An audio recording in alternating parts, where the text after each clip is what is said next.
for the thousands in attendance and the millions watching around the world. Ladies and gentlemen, let's get ready to rumble!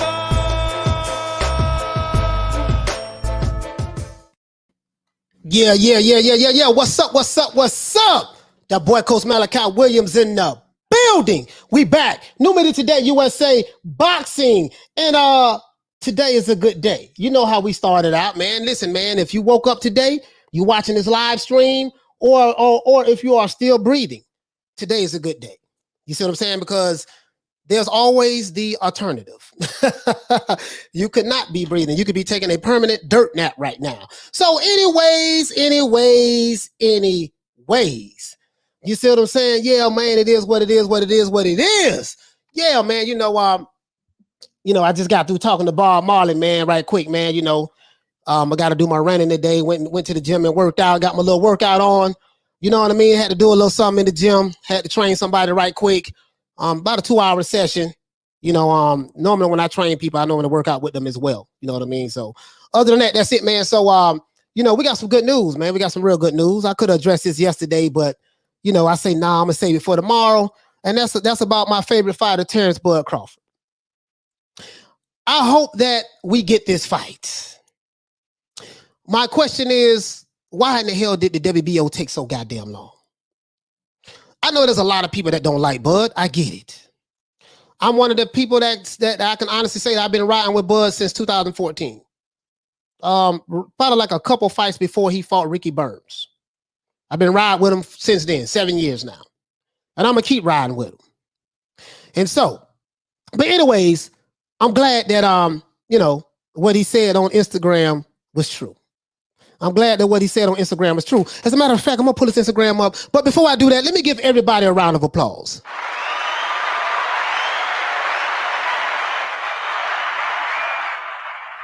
Yeah, give everybody a round of applause, man. Give everybody a round of applause. You see what I'm saying? As a matter of fact, what am I doing right now? Let's do this. Because I might have to share this, because you got to come with receipts. Oh, and I do have the receipts for what we talked about yesterday as it relates to Anthony Joshua, ticket sales and purses and stuff. I had the receipts for that. I was going to drop that today, but then the news came out about Bud yesterday, so I said I'm going to cover Bud today because this is my fighter. I don't even make videos about him because he hasn't been fighting anybody. But now his contract is up in October. He's leaving. That's what my sources tell me. He's leaving. And hopefully we can get this Shawn Porter fight. We're going to find out who's who and what's what. Yes, I love the Bud hate. I really do. I love the Bud hate. Especially the people who say, no, I like Crawford, but nah, you don't really. Listen, just going over there. We don't need you over here. Ain't that many Bud fans. I'm one of them, though. I'm riding with them. I got to call out to all content boxing creators who don't like Bud. Call out to them. Anyways, let me give everybody a shout out. No call out to nobody in the chat. No call out to trolls, nobody in the chat, nothing like that. Just call out to the boxing content creators. I think I'm the only one that's doing this. I got to give them a call out. I don't care how big your platform is, how long you've been doing it, how slick you talk with the microphone. Got to call out to them. Anyways, let's do this. And it's all in fun and jest too. It's all fun and jest. But I got to call out to them though. Because I want to know how much they like Shawn Porter. If this fight happened, I want to know how much they like Shawn Porter. And what they're willing to bet on. That's what I'm going to want to know. Anyways, shout out to WSI Veen. What's going on, fam? Shout out to PED in the building. Shout out to Ignorant Boxing. What's happening? Shout out to Peter Von Arks. Shout out to Merrill Dixon. We talking boxing. Yes, sir. Yes, sir. Shout out to you, fam. Shout out to The Bang. What's happening? Shout out to Peter Von Arks. Shout out to Double A the Sagittarius. What's up? What's up? What's up? Shout out to my sister Lisa Bales. Lisa Bales. As a matter of fact, let me slide the Ali Bell over here a little closer. Slide the Ali Bell over here a little closer. Hit Lisa with the Ali bell. And shout out to my co-host Shelton Moore. I spoke to him today. I spoke to my main man Shelton today. He's all right. He's all right. Just taking care of a couple of things with his family. That's all I'm gonna say. I'm not gonna get too deep into it, but I spoke with him today. Shout out to my sister Karma Serene. Shout out to my sister Karm. Shout out to OG, double OG, triple OG, quadruple OG. Shout out to who else we got? Shout out to Arlette. Arlette, what's going on, sis? What's happening? What's going on with you? You see what I'm saying? Shout out to East Side Leak. That East Side Riders, where you at? You know, I ain't no game maker now. I don't want y'all to talk about, yeah, Dan Coach throwing up game size. Nah, dog, it ain't none of that. I'm not fagging none. I'm not a blood crip, a gangster disciple. Yeah, ain't none of that. I never been in the gang. Don't want to be in the gang. I'm good.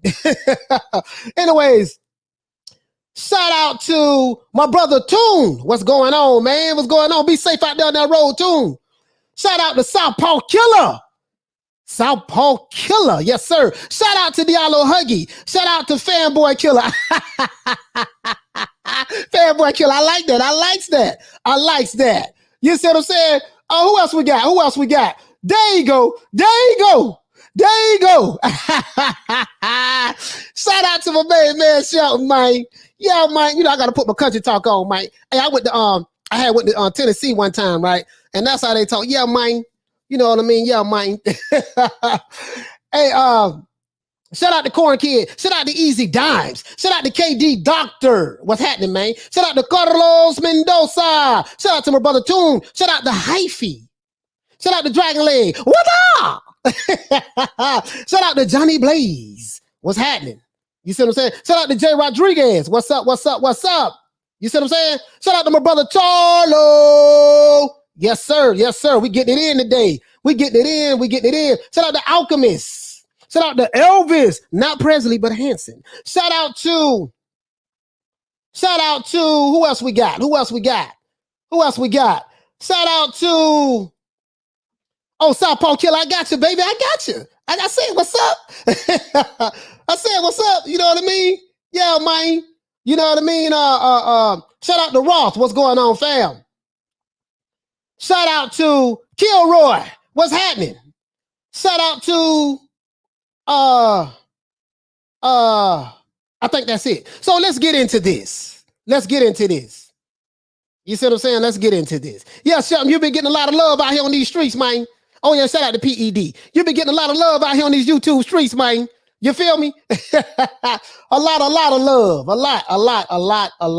Let me quit this. I think that's it right there. I think that might be causing me a little problem. Oh, okay, there you go. It's a little bit better now. I didn't know. Yeah, that was running.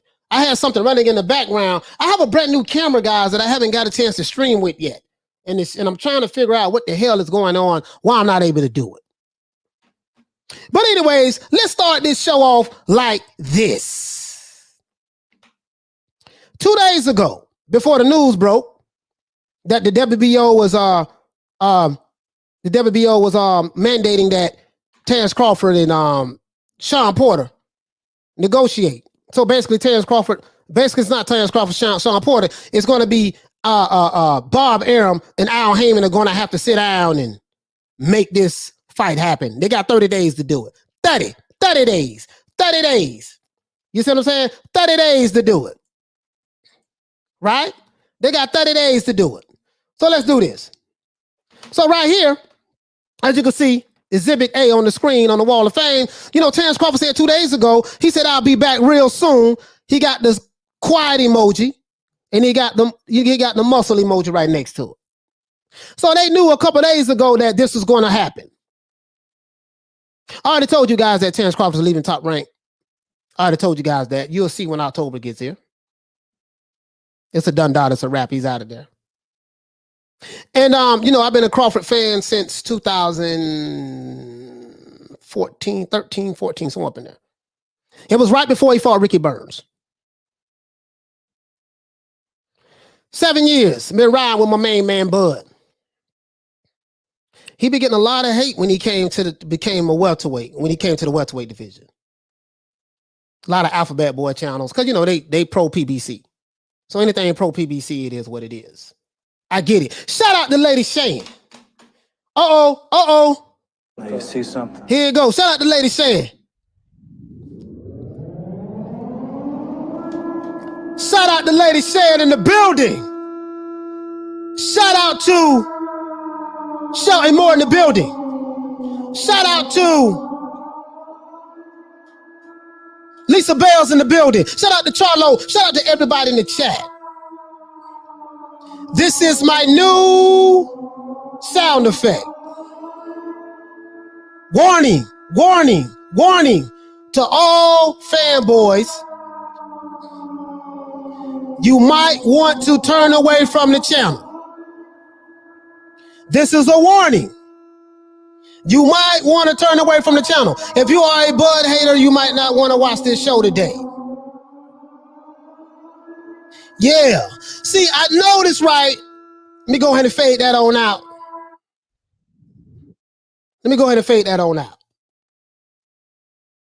Because it's three fighters that I talk about. When I talk about them, the freaks come out at night. When I talk about them, the trolls and the fanboys and people who are adamant about their fighter wants to come out. It's three fighters that I talk about. That when I mention their names, for some strange reason, all of the Howard Cosell's, the critics or whatever want to come out. Number one is Terence Crawford. Oh, he gonna bring a lot of haters out. He gonna bring a lot of people who yada, yada, yada, yada. I'm not talking about the ones who said he hasn't fought anybody in the welterweight division. I'm not talking about you guys. Because I say the same thing. You know, he hasn't been able to get the PBC fighters. Because so when you say he hasn't fought anyone in the welterweight division, you're saying that he hasn't fought any of the PBC fighters. That's what you're saying. But it's not like he's ducking PBC fighters. If you don't like Crawford, you'll say he's ducking them to fit your narrative. And that's fine. That's fine. Got no problem with that. I know what side of the fence you're on. I am on Terence Crawford's side. Period. Just letting you know. I make no bones about that. I've been anxious to make videos to talk about two fighters, Terence Crawford and Anthony Joshua. I've been anxious to make this. And I know when I talk about Terence Crawford, a whole lot of hate gonna come up out of this. That's cool. When I talk about Anthony Joshua, oh, the Wilder fans and some of the, you know, I talk about Joshua. I can't talk about Joshua without, oh, what you doing talking about Joshua? Nah. Oh, and there's one more fighter, Canelo Alvarez. When I talk about Canelo Alvarez, it bring all of them out as well. Bring them out.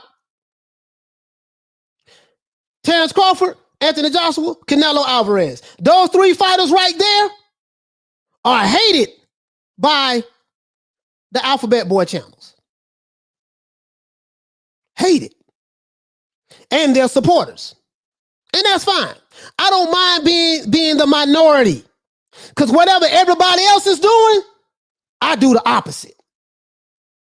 That's how I roll. That's why I tell you guys, I don't have any cliques. I started this thing dolo, and that's how it's going to be. I learned a lot in these YouTube streets.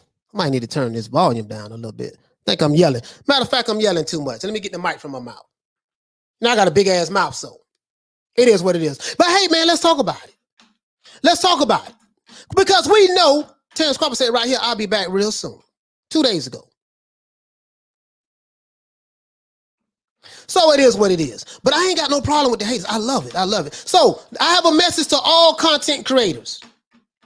Because there's a lot of you, 90% of the boxing content creators do not like Terence Crawford. I got a message. This is Coach Malachi Williams, and I'm going to send out an alert. Attention all boxing content creators. I don't give a fuck who you is. I don't care how big your platform is. I don't care how long you've been in the game. I do not care. I have one question.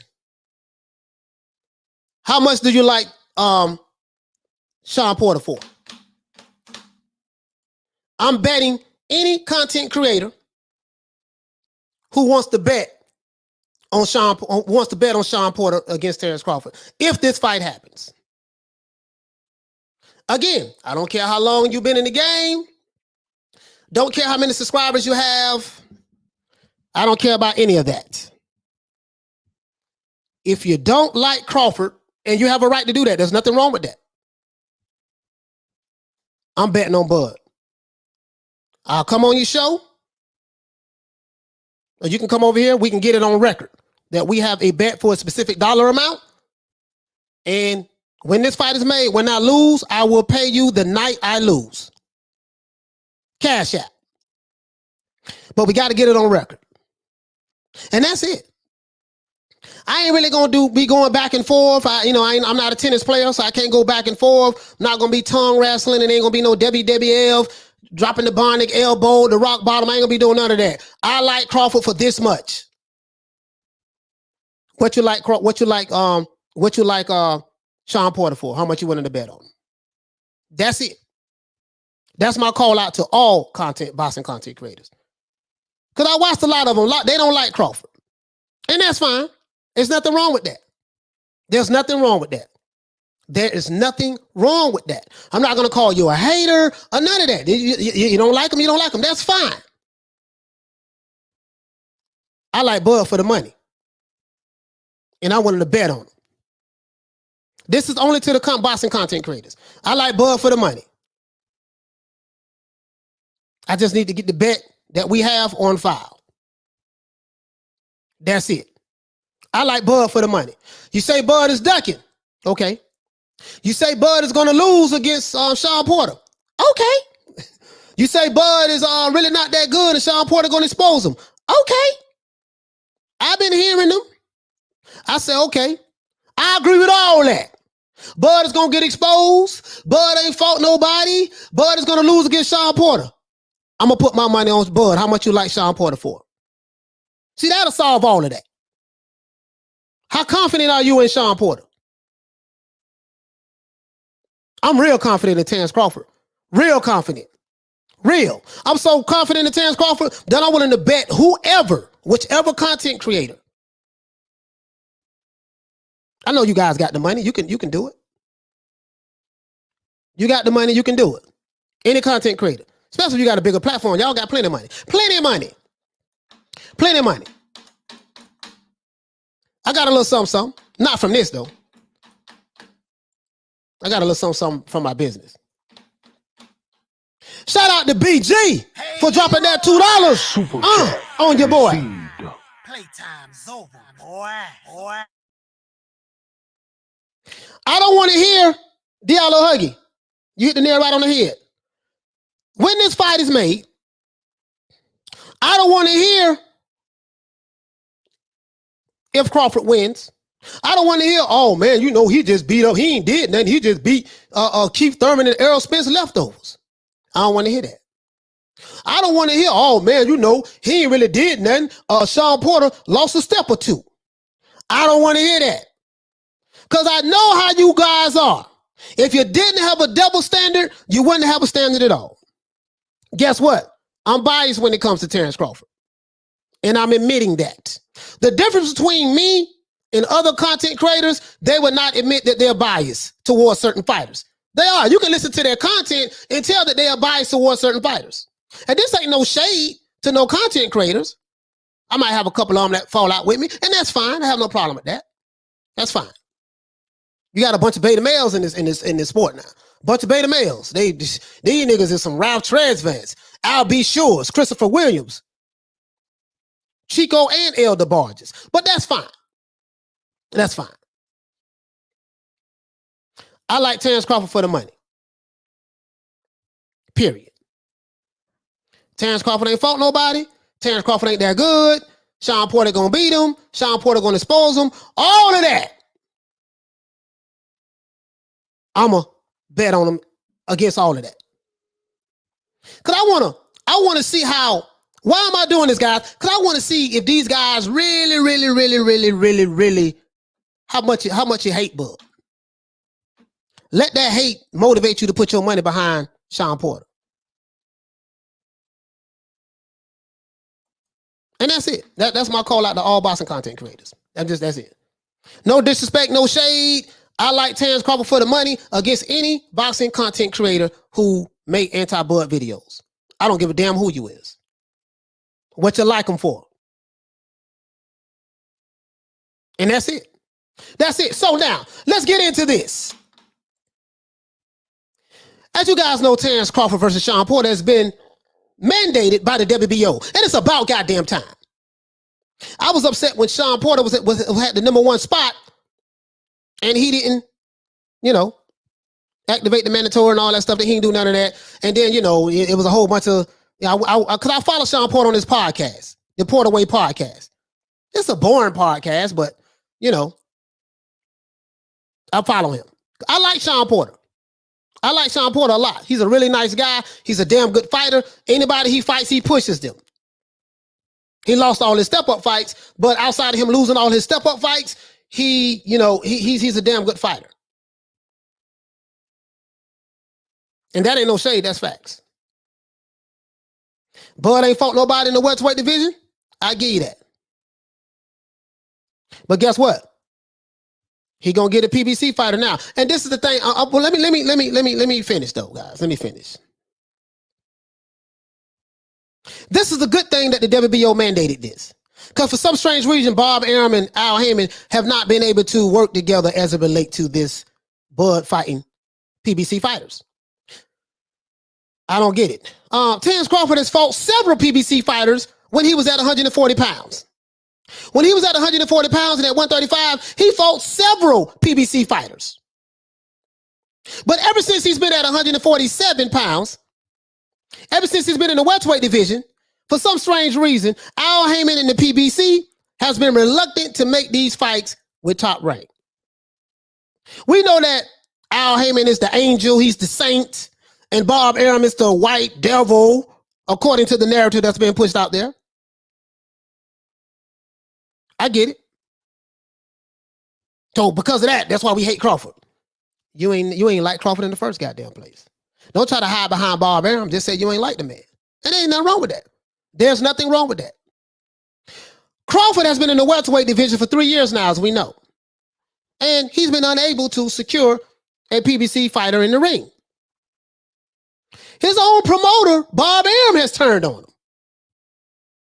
As Bob has turned on everybody who's been on his stable. He turned on Delahoya. He turned on Floyd Mayweather. He turned on Miguel Cotto. He turned on several fighters he's had in his stadium.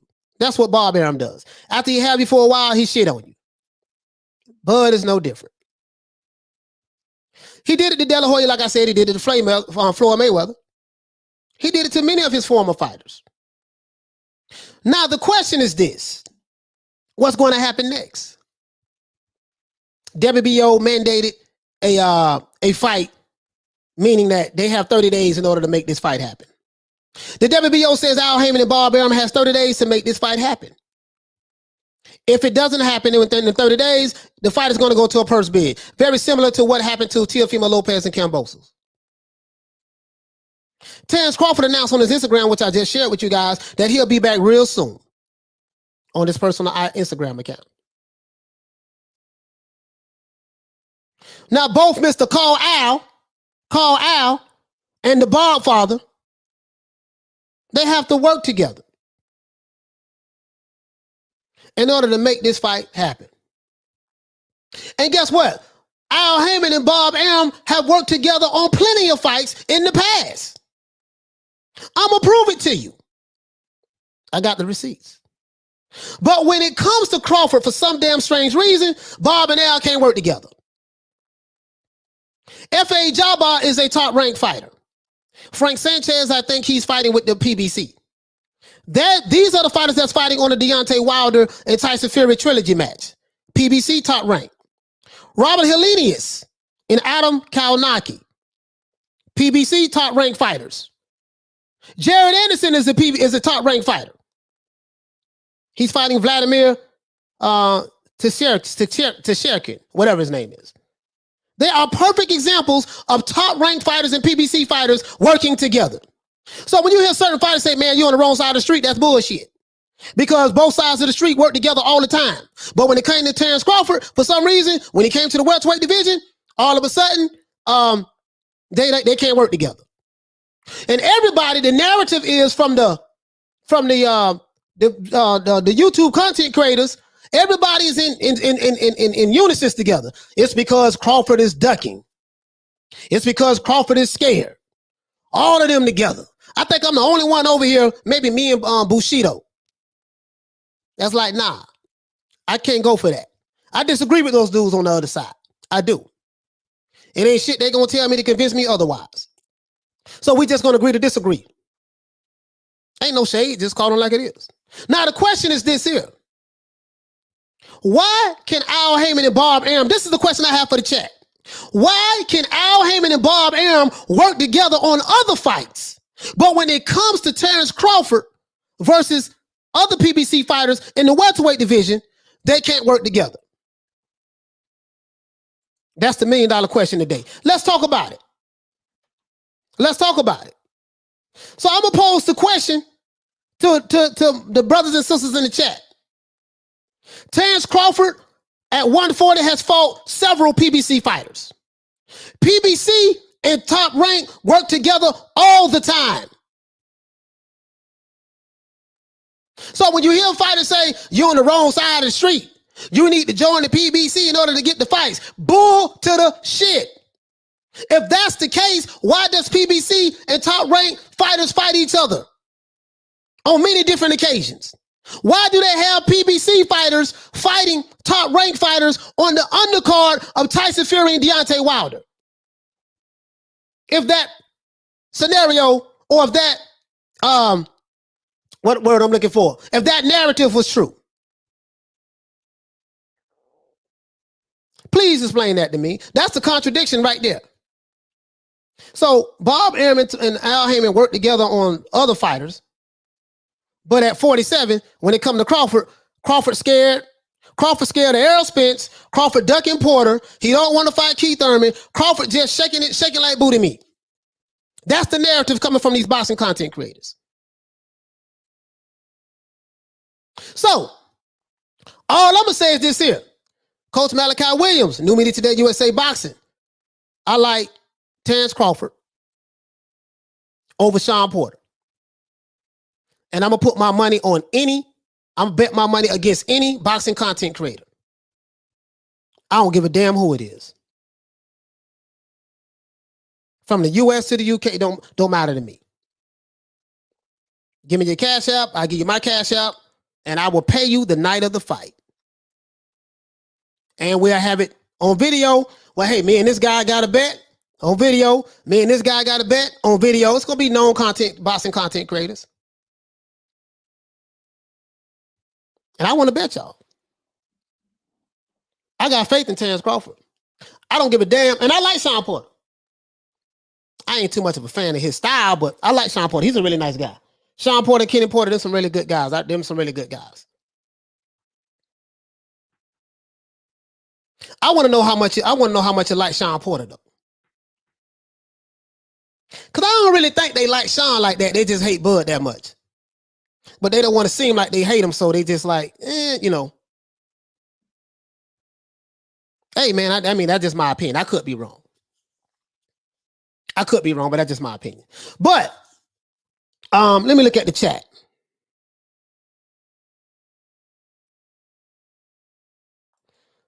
He said, Coach, you know, almost the whole Alphabet Boys got Porter.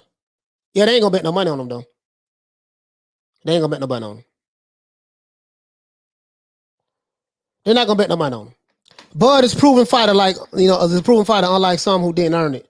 Porter is maybe leftovers, but he's a step in the right direction. But that's what they're going to say. But I don't give a damn what they say at this point. I want to see Bud and Porter fight each other. Bud needs that fight. He's fought Kell Brook.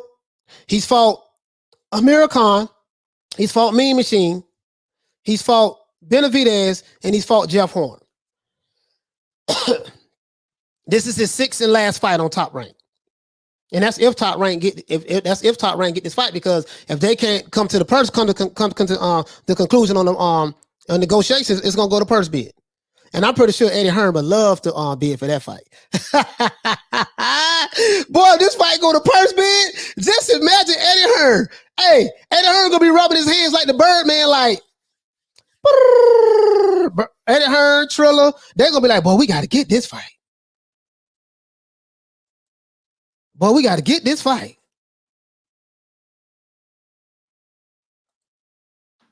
I haven't seen this many Porter fans for in my life. Lito, you're right. Porter has lost every big fight he's ever been in. Facts. They tell me that, they say, yeah, man, Porter, man, he did this, he did that. Yeah. Yeah. I'm betting money on Terence Crawford. Hell, I betted money on Billy Joe Saunders. Hey, Carmen Serene told me don't do it. Carmen Serene told me don't do it. Hey, Carm, where you at, Carm? You say, Coach, don't do that. I say, no, Carm, I'm betting on Billy Joe, man. I think Billy Joe gonna come through in the clutch. Canelo Alvarez is one of my favorite fighters. Facts. He's one of my favorite fighters. Like literally, he's pound for pound my favorite fighter. Even over Bud. He's pound for pound my favorite fighter.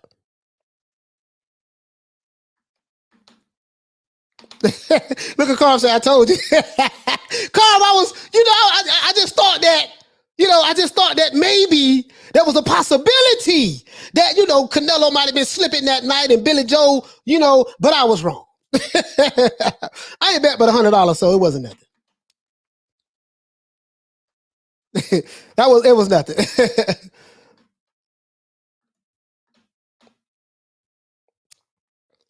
But Shawn Porter's a 2-time champion. I respect Shawn Porter. I like him. Again, I'm not a fan of his style. I've never been a fan of his style. Never. All I know is this. I like Crawford for the money. I'm betting anybody, any boxing content creator. And 90% of them, they make a lot of bud, shade, hate type videos. So I ain't here to really be doing no capping. I ain't here to really be doing no capping. Cause I did make money on Josh. I made money on the Josh Saylor and Ramirez fight. I made money on that. I made like, I think I made $200. I think I made $200 on that fight. Cause didn't nobody know who Josh Saylor was. And I'm gonna be honest with you guys. Halim was the one that convinced me to put the money on Josh Saylor.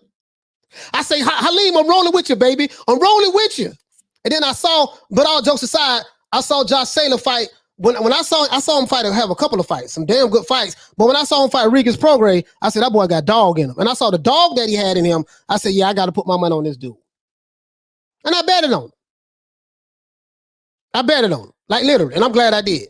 Josh Saylor, I am a huge fan of Josh Saylor now. A huge fan on Josh Saylor. But Shawn Porter's a 2-time champion. You can't take that from him. And this is not me dissing Shawn Porter. I just didn't know he had this many fans. I didn't know Shawn Porter. I didn't know there was as many Shawn Porter fans out there amongst the boxing content creators. I got to bet though, y'all. I got to bet, guys. Neither one of them will bet on Shawn Porter. I bet you that. And I'm hoping that they'll bet. I'm hoping that they'll bet me just to prove me wrong, that they'll bet on them.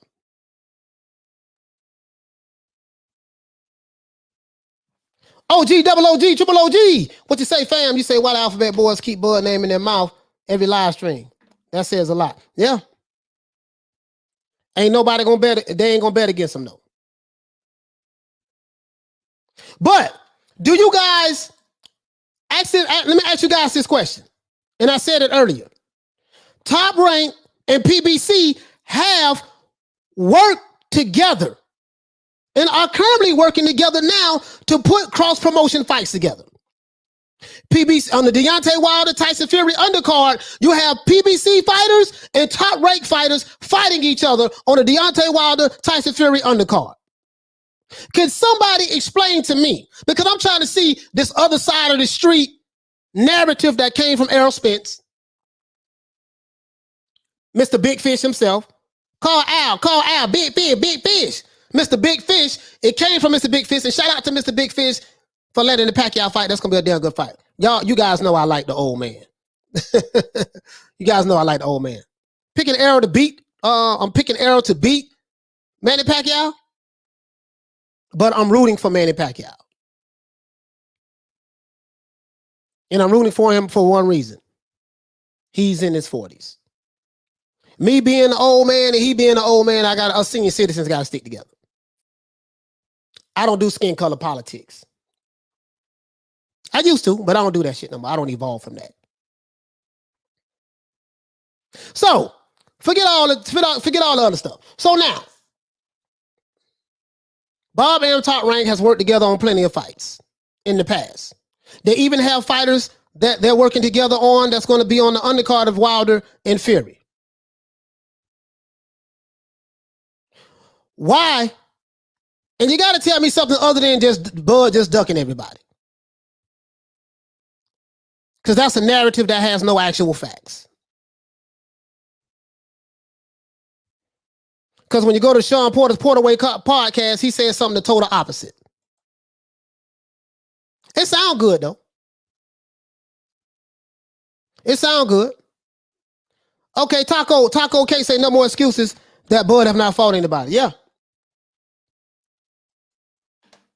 It sounds good. So, I want to know why these guys have not, why the PBC and Top Rank have not been able to put together any welterweight fights together as of late to Crawford. It doesn't make sense because Nissan Warrior, what you say? Coach, doing the age politics. Yeah. And then what happens is the fight fans, they listen to these different content creators, and then the content creators are biased towards their fighters. The only difference between me and a lot of them, I'm admitting that I'm biased when it comes to Terence Crawford. I'm just being honest. But I'm going to try to be fair in my analysis. I'm not going to say that Errol Spence is ducking and he's scared, because he's not. I'm not going to say Shawn Porter, the reason why he didn't activate his mandatory when he was the number one, he was the mandatory for a whole year. He didn't activate the mandatory. He was ducking. He's not. I'm not going to say that.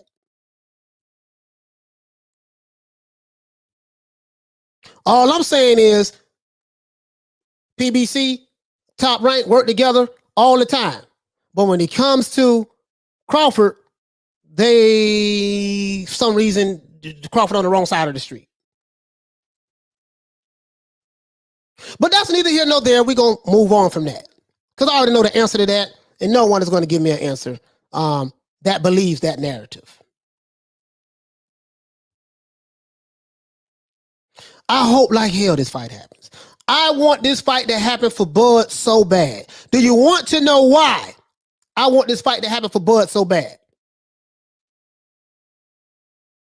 Because I want to see what they are going to say when Bud beat this dude. I believe that Terence Crawford is going to beat Shawn Porter so much that I'm willing to bet any boxing content creator now. I will not duck you. I will send you your money the night of the fight. All I ask is you pay up when Bud beat this boy ass. That's all I ask. I just want to know how much you like him for. Where I'm from, right? Where I'm from, that's an old saying. That's what we say. Like, you know, when because boxing is a very emotional, you know, and fans get, you know, feelings involved and stuff like that. And then people can get upset and yada, make an argument and stuff like that. We say, listen, man, forget all that. How much you like him for?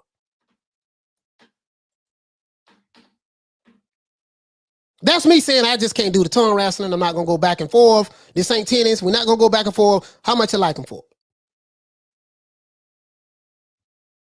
When I hear these content, you know, Bud, he's this and that, and we don't like him on this, and he's garbage, and yada, yada, yada, yada, yada, and Shawn Porter going to do this, and Shawn going to do that. I said, okay, how much you like him for?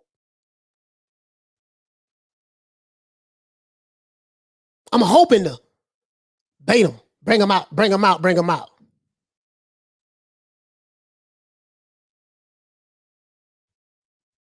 This is a call out. I agree with you. Bud garbage. Bud ain't fought nobody. Shawn Porter gonna expose him. Bud been ducking all the PBC fighters. I'm agreeing with all of that for the sake of argument. How much you like Shawn Porter for?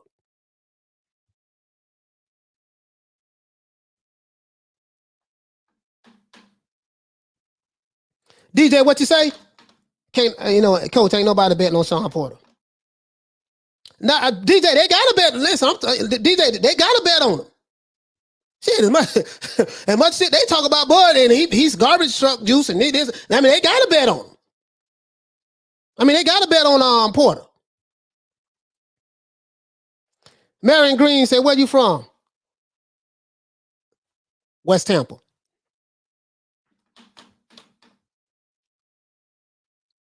I'm from West Tampa. 1332 Main Street, Apartment B, right in the heart of the projects.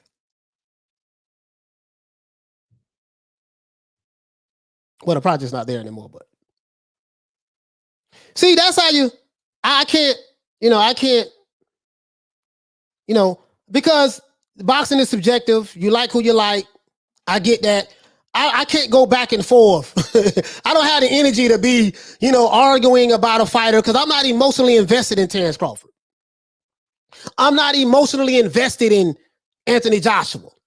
I'm not emotionally invested in Canelo Alvarez. I'm not emotionally invested in Josh Taylor. I'm not emotionally invested in any fighter to the point to where I'm going to get into a heated argument with a person about how they feel about their fighter personally. To me, it's a waste of time. It's a waste of energy. What I do is, this is my guy who I really like. He's my number one fighter. You don't like him, you hate him. That's fine. There's nothing wrong with that. There's nothing wrong with you hating him. How much you like Shawn Porter for?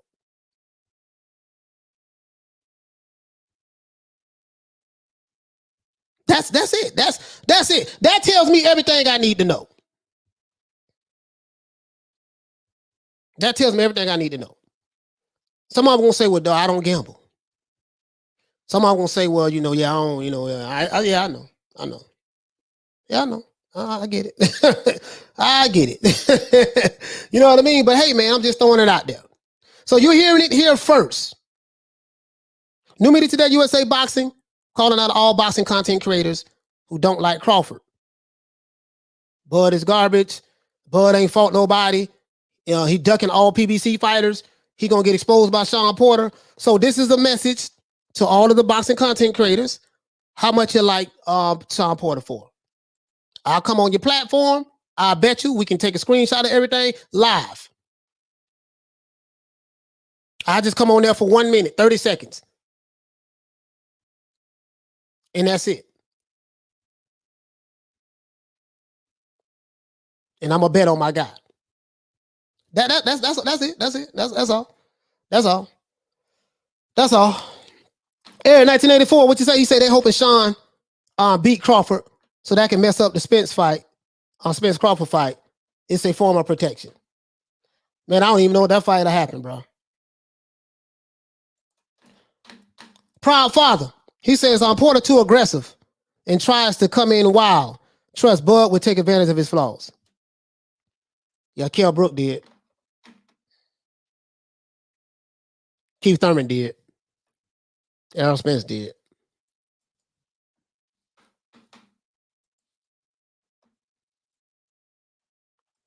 But there's a valid argument for Shawn Porter. He took Errol Spence to the brink. He brought the best out of Errol Spence. And even I said, hell, if Errol Spence wouldn't have knocked Shawn Porter down, I think Shawn Porter would have won that fight. Shawn Porter has a way of imposing his will on fighters when he fight them. Crawford has never faced a fighter like Shawn Porter. Mm-hmm.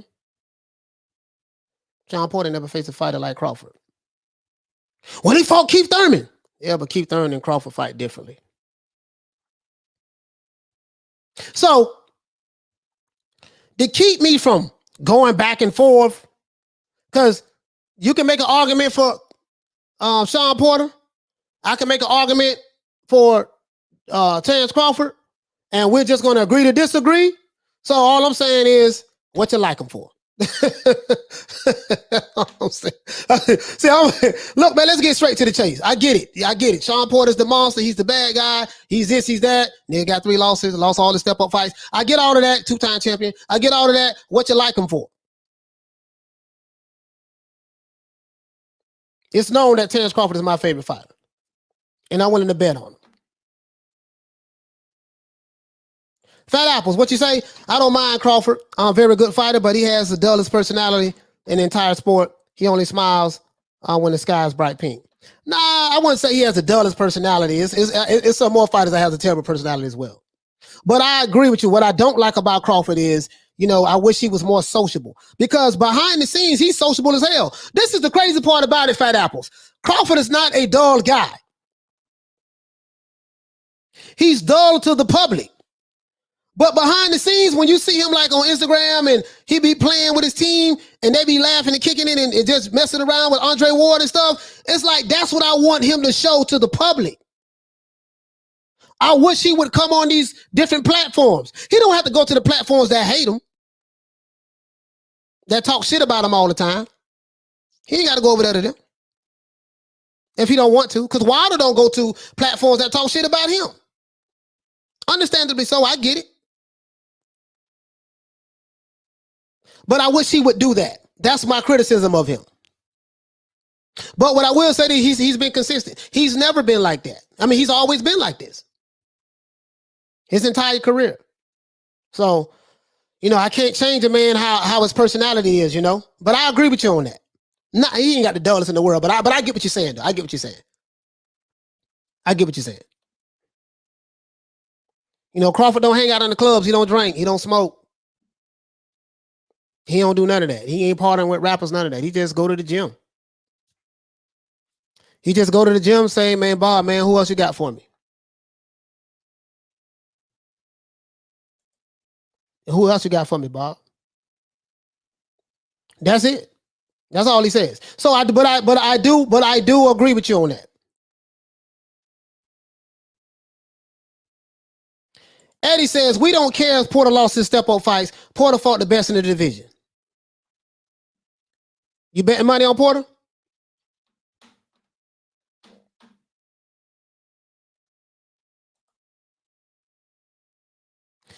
Porter fought the people who was on the side of on the same side of the street as he was. He had the opportunities to fight those guys because they was with the PBC. That's a fact. That's a fact. All promotional companies have in-house fights. If Bud had an opportunity to fight those guys, they would have fought him too. But I know that's not the narrative that you want to believe. I know you want to believe that Bud is scary, coward. He doesn't want to fight those guys. I get it. That's the narrative. Hey, Coach, tell me what the almost column is. Either you won or you lost, right? Yeah, they say that about Bud. They say that about Porter a lot. Well, he almost beat Spence. He almost beat Keith Thurman. Yeah, I don't think you get wins for almost. Almost mean your ass lost. You just fought a close fight, but in the end, you lost the fight.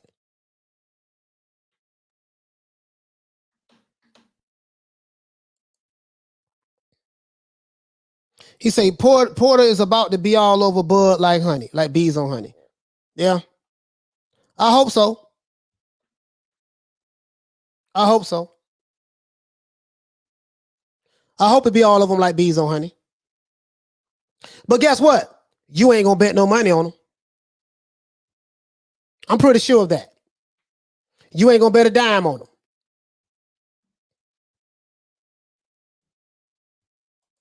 You ain't gonna bet a dime on them. Saul K saying Crawford's resume is not polished. He needs to leave Top Rank on the ASAP and get with PBC so he can be marketed right. PBC ain't marketing nobody right. Who they marketing over there? Give me an example.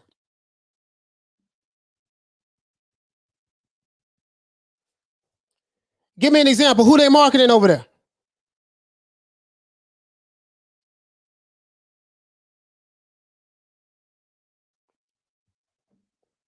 Tell me somebody outside of Errol Spence. PBC got 140 fighters. Who they marketing over there? This is gonna be easy for me to dispel. Very easy. I got the receipts on that shit. Coach, why Bud didn't fight Manny under the same umbrella? Why did Manny didn't fight Bud under the same umbrella?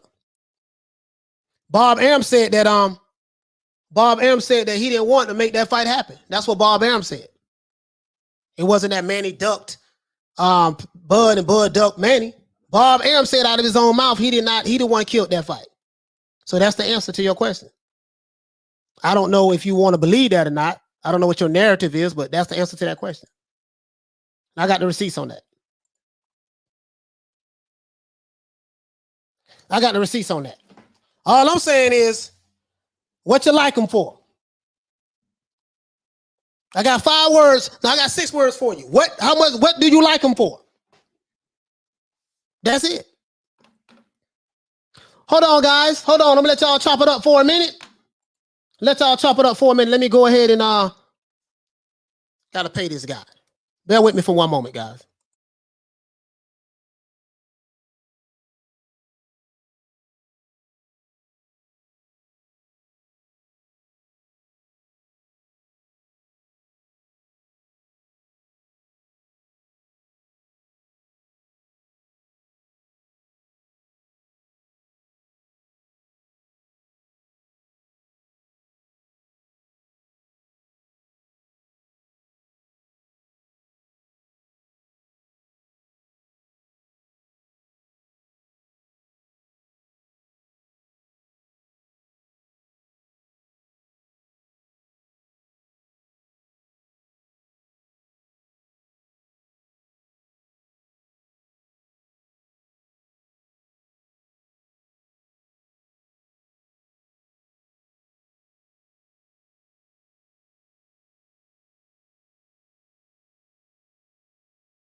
All right, guys, I'm back. Sorry about that, man. I had the patio pressure. Someone came and pressure cleaned the patio, so I had to pay the brother. He did a real good job. You see what I'm saying? So my thing is this here. Back to what I was saying. The myth that PBC and Top Rank don't do business together, and the reason why Bud couldn't fight he's been over there for 3 years. He's had 5 fights at welterweight, stopped everybody who he's fought. He's a little guy too now. He's moved up for 135. Take that into consideration. He's a small guy.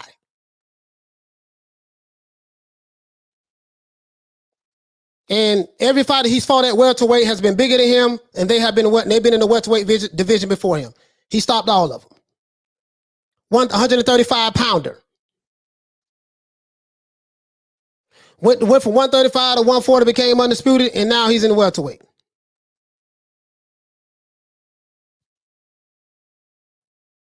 But that don't mean that now. 135 pounder. 140 pounder. So what I'm doing is like this is boxing is very subjective. You like who you like, and you don't like who you don't like. And there's nothing wrong with that. Because I have fighters I don't like as well. I have fighters that I don't like as well.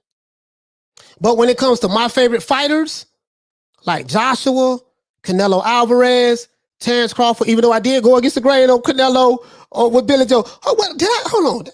Yeah, I did some dumb shit. Karma Serene, I'm sorry, sis. I know I went against the grain. No, just trying to, thinking it was going to be upset. But when it comes to those 3 fighters, I bet whoever. Just as long as it's credible. Because if I lose, I pay. If I lose, I'll cash app it to you. Right here on the show, I'll cash app it to you right here. So, that's it. But when it comes to my favorite fighters, I bet on. I bet on. And there, I've seen, I'm talking about over the years. Over the years, I don't watch a whole lot of content creators now, but over the years, I watched a bunch of them. I watch different content creators. Like, to be honest with you guys, the content that I consume is stuff I watch is not even related to boxing a lot of times. But when it comes to my favorite fighters, I'm telling you that I'm honest. I'm biased when it comes to my favorite fighters, and I'm willing to bet on them. If you really believe, I bias anybody. If you really believe that Crawford is a duck, Crawford ain't, he don't want to fight nobody, he gonna duck, this, that, yada, yada, yada, Shawn Porter gonna expose him, bet on Shawn Porter.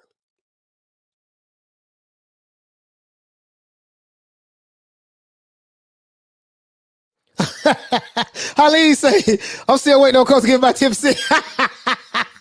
Hey, hey, man. Hey, bet on some. Halil. Hey, man, shout out to Halil, man.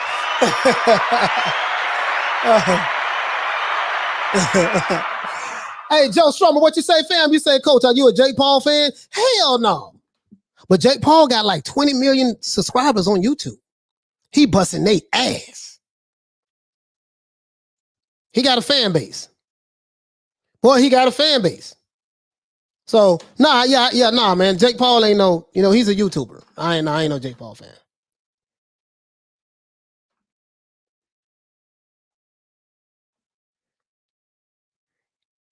I ain't no Jake Paul fan. I'm not gonna lie. Not boxing. I mean, I'm a fan of his hustle though. I am a fan of his hustle. That's what I'm a fan of, his hustle.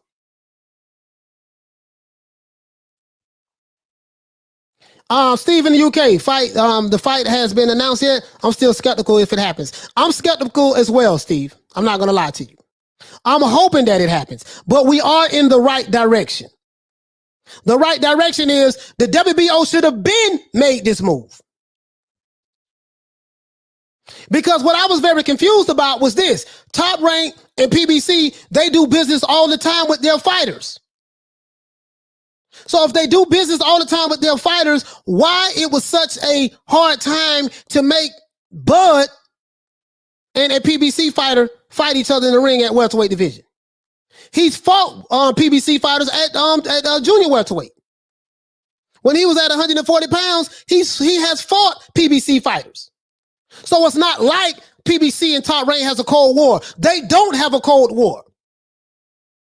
This is a lie.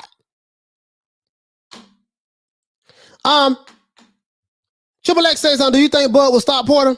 I don't know if he'll stop Porter now. I'm not gonna, Porter's a bad boy. But I think he will beat him decisively. I think the way Shawn Porter fights, that wild style, coming in, swinging, the way his style of fighting, I think that, because Porter fights the same way, for the most part. He tried to box against Ugas. I thought Ugas beat him, but that's neither here nor there. That's an in-house thing.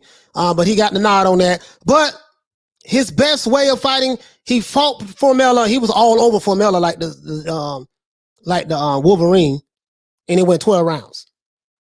Porter doesn't have any pop, any power. So you don't have to worry about getting knocked out by Porter. Porter don't have no power. Porter ain't knocking out nobody, to be honest with you. But I think that Porter's style of fighting, he gonna get hit with everything in the kitchen sink. Porter has damn good footwork now. He has good footwork. You know me, I'm a big fan of footwork. He has damn good footwork. And he was able to, I would say, expose Errol Spence in some areas, because Errol Spence is more of a flat-footed fighter. Because he sits down on his punches, he's very methodical, and he just goes to the body, yada, yada, yada, yada, yada. So Shawn Porter athleticism, made that fight what it was, and he made it into a dog fight. So I don't know if he stops him, but I tell you what, he's going to get dropped quite a few times.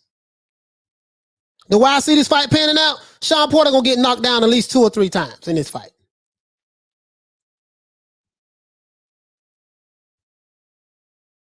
He's gonna get knocked down 2 or 3 times in this fight. It won't be wise for Bud to fight Shawn Porter close range. I'm gonna tell you why. The reason why you don't want to fight him close range is because you don't want headbutts. Shawn Porter does come in with the head a lot. Shawn Porter does come in with the head a lot.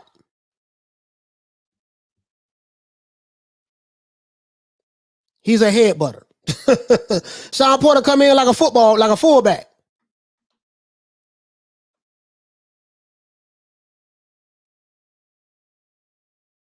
Carm says Showtime beats Spence, in my opinion. He's going to beat Bud too. Carm, I'm going to tell you like you told me with the Billy Joe Saunders. Don't bet no money on him.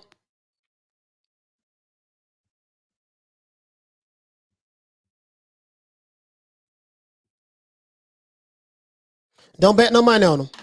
Nah, you know what, sis? Nah, it's your money. Do what you want to do with your money. I'm betting on my guy. I ain't just capping. It's just that, I got to show that, hey, man, I'm willing to bet on him.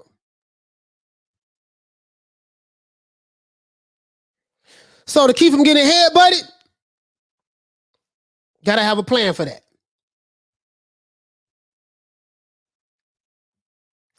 Anyways, this guy says that he said Shawn Porter knocked out say Bud versus Porter is like doing a carjacking on Showtime.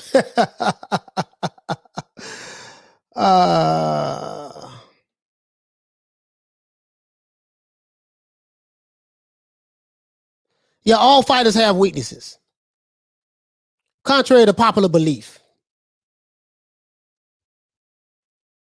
Certain people, when they're going to bet on their fighter. Well, some people that when they like their fighter, they'll say that, hey man, my fighter is this perfect fighter, yada yada yada yada yada.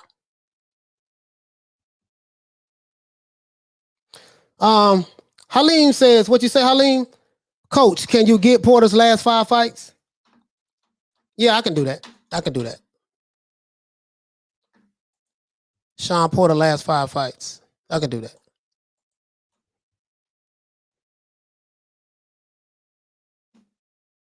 Yeah, I don't watch a lot of Shawn Porter fights, to be honest with you. I just don't. I'm not. His style is That headbutting style out, yeah, I'm not, I'm just saying for me.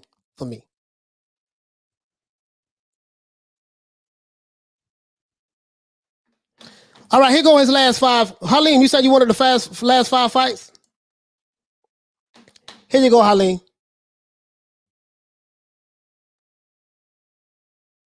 Levi Anthony. How much do you like Errol Spence, not Errol Spence, Shawn Porter for?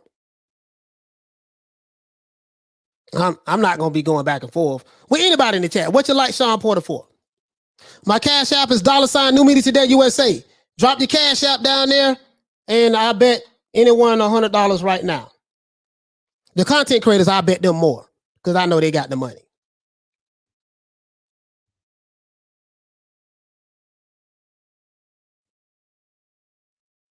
I know they got the money, so I bet them more. So Levi, let me know what you want to do. What you want to do? James dropped this cash app. Let me go ahead and. Man, you don't even have a face. You got an avatar. And I ain't never. Let's see. But anyways, James, that's your avatar, right? That's your cash app. I'll take a picture of that one. Screenshot that one. So when you got $100 bet, James?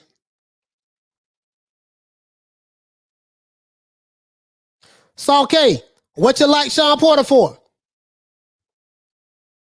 I'll make it light on you. I bet you $100.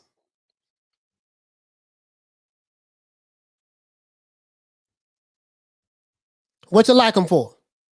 My cash app is $ New Media Today USA. What you like him for? All right, me and James got $100 bet. And that's if this fight happened.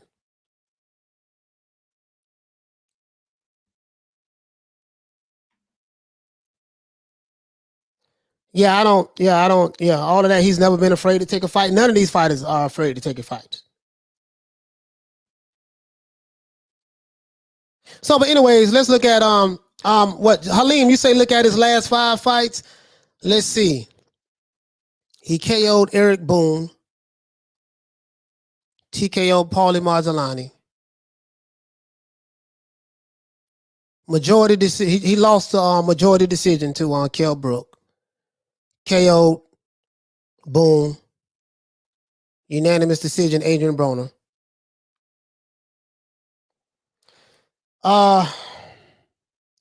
Unanimous decision lost to Keith Thurman.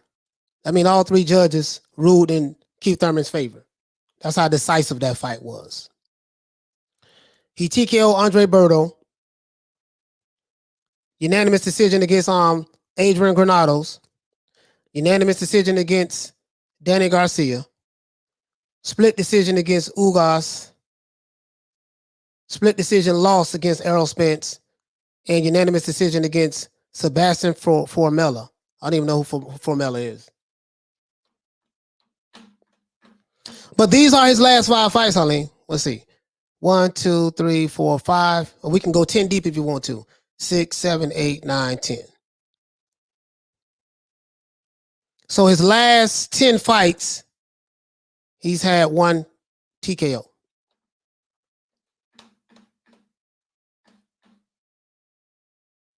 And he's fought Kell Brook, Special K. That was back in 2014. Bud was at 135, I think. He lost to Kell Brook in New York, I think, because I think they fought in no, they fought in California. He lost to Keith Thurman. So step up fight here, he lost this one. Step up fight there, he lost that one. Step up fight here, he lost that one. Danny Garcia wasn't a step up. Like my co-host Shelton Moore say, they take turns kicking Danny Garcia ass in the welterweight division. So anyways, yeah, man. So James, me and James got $100 bet. That's good. That's good. Saul K, You ain't dropped no Cash App yet, so you probably don't want to bet. Richard Hill says what? Crickets? Yeah. Double Lady Sagittarius says Porter does have a great resume. Yeah, he does. That don't mean y'all got to throw shade at Crawford. I truly hope this fight happens. Man, I'm praying like hell this fight happens. No, they can throw shade at Crawford. That's fine. There's nothing wrong with that. Crawford, there's a lot of people that don't like Crawford. They don't like him. Crawford got more people who hate him than more people who love him. And there's nothing wrong with that. Especially in the black boxing fans. The black boxing fans and the content creators, and even the Latino content creators, they hate Terence Crawford. I just want to see how much they hate him. I just hoping that they hate him so much that they'll be willing to bet me against Shawn Crawford. That's what I'm hoping. I'm praying that happens. Coach, you shouldn't be praying on the bet. It's a figure of speech. It's a figure of speech.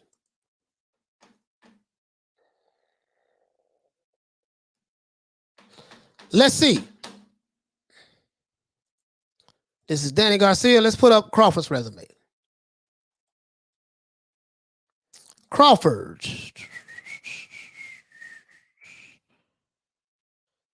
Bud Crawford. Let's see what he got.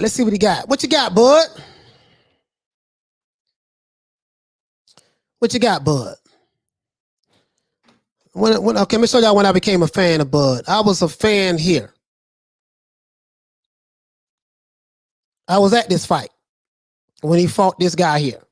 Because I told you guys I've been a fan since like 2014, but it was really 2013. It was this fight right here. Saw him in Orlando. Went to the UK, beat Ricky Burns.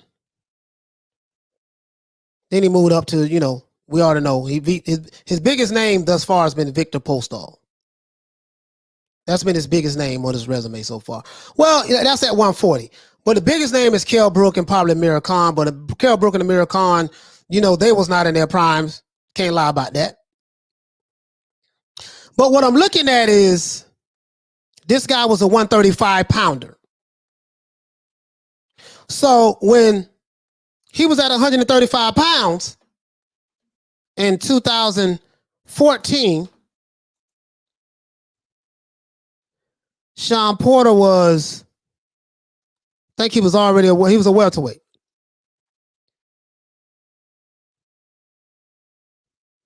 Shawn Porter was a welterweight. So Shawn Porter is the bigger guy. He's been in the welterweight division forever when Crawford was a 135 pounder. So Crawford is a smaller guy. But he moved up to the welterweight division. And all of these guys, he stopped. Stop, TKO, TKO, TKO, TKO, TKO, KO. That was junior welterweight, so we ain't gonna count that. But most of his fights, especially in the welterweight division, they don't go to decision. He's a small guy. Small guy. So I know the argument with these guys are tomato cans. They ain't nobodies. Okay, well, he's gonna fight Shawn Porter.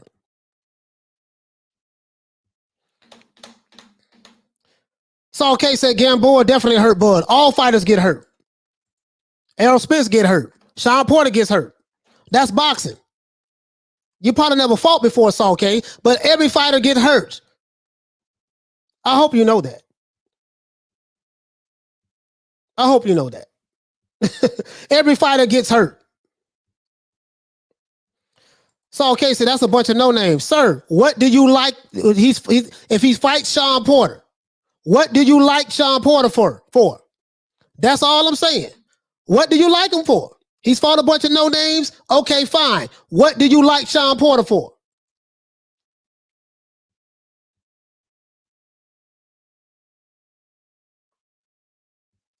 James say put an extra 50, he won't stop Porter. I'm already saying he probably won't stop Porter. Why don't you put an extra 100 that Porter don't win? I tell you what, you put an extra 50 that Porter won't stop Bud. So I put a 50 with that. So we got a $150 bet. I bet that, but you run that bet back and say that Porter won't stop Bud.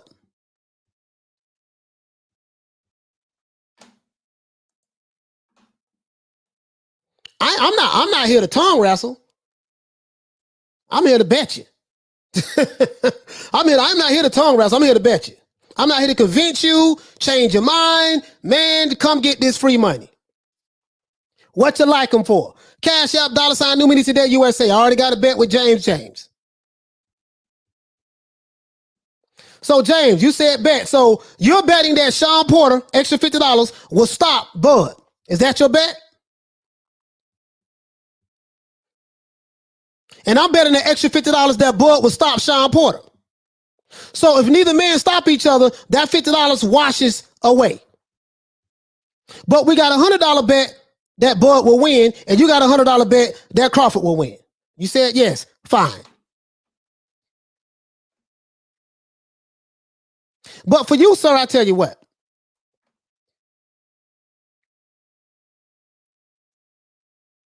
He says, I'm going to love your channel, coach, but your boy Bud is going to get mobbed out. What you like Shawn Porter for, sir? How much you like him for? Ain't nothing wrong with that. How much you like him for? Seems like we got a bunch of trolls and fanboys in here. Warning! Warning! Warning! If you like Shawn Porter, put your Cash App down at the bottom and let's bet. All you fanboys, I am here. Warning, warning, warning. I see a lot of trolls. We are here.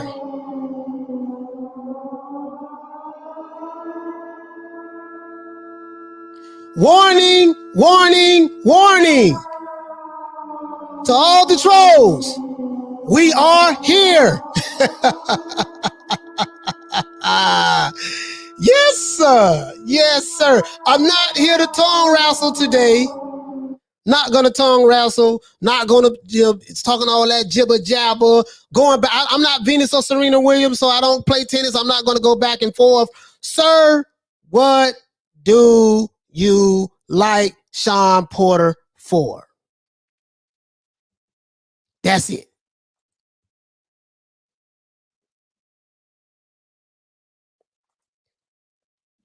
That's it. So when the guy say, oh man, he got hurt by such and such, everybody gets hurt. Errol Spence get hurt. Contrary to popular belief. He gets hurt.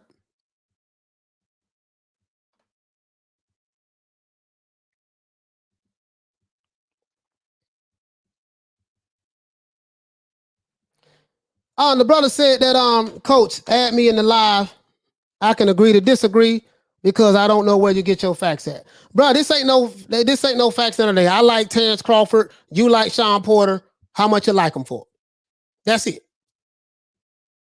I'm not talking about no resumes. This guy, I agree with all of that. Terence Crawford ain't fought nobody. Terence Crawford is scared. Terence Crawford is ducking. All that he's running. All of that. I'm for argument's sake, I'm gonna feed you trolls and you haters. I'm gonna feed you. I'm gonna agree with everything you say. How much you like Shawn Porter for? That's it. That's all I'm saying. Shout out to James for dropping that half a dub on your boy. Hey, Leroy! Super chat received. Playtime's over, boy. He said, Coach, I'm not a fanboy. I see Bud's resume, but there is a half a dub to make you laugh. Hey, James, I'm not saying you're a fanboy, sir. We got to bet. I ain't saying you're a fanboy. All I'm saying is me and you got to bet. So I'm not tripping. All I'm saying is I'm trying to get a bet from this guy. There's nothing, we don't have to agree. All I'm saying is, brother, I agree with you. Bud ain't fought nobody. He got hurt. All of this, all of that, I get all of that. Sir, I'm betting on the guy who hasn't fought any. I want to clarify this. Saul K. I'm betting on the guy who hasn't fought anybody. I'm betting on the guy who stopped everybody he's fought at the welterweight division. I'm betting on the guy who you guys say is scared and is ducking all the PBC fighters. I'm betting on the guy who has a sorry resume. So all I'm saying is I'm agreeing with all of that. Kush says, bet me that 100. That's easy. My cash app is $sign New Media Today USA. Drop your cash app, Kush. Let me go ahead and when you drop it, I'll go ahead and take a picture of it, screenshot it.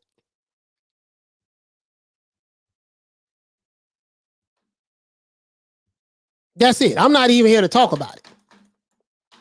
I'm here to tell you that I like Terence Crawford so much, I'm betting money on him. I want to know if you hate him that much, are you willing to bet on Shawn Porter? That's it.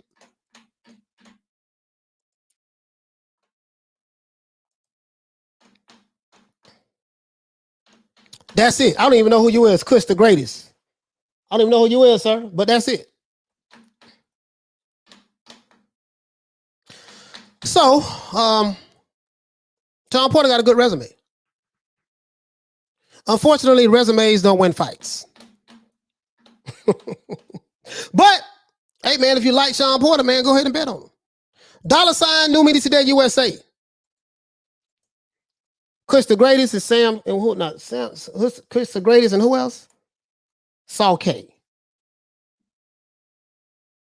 Saul K.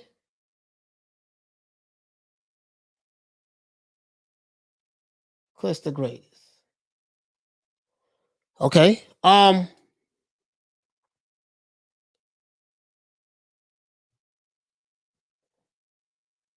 James. Next, who else we got? Drop that cash out, Kush.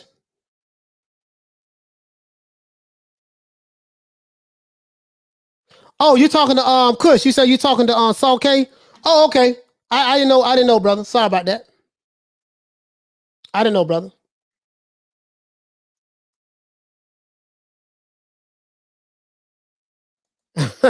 He said, Saul Kush said, since you don't want to bet, coach, I want you to owe me.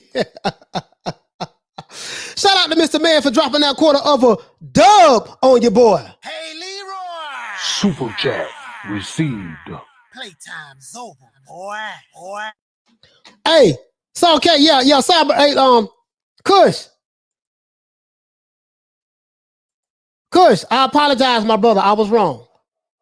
I apologize, brother. I was wrong. I didn't know you was talking to Saul K. Saul K, I guess he don't like not Errol Spence, Shawn Porter like that. I guess he don't like him like that.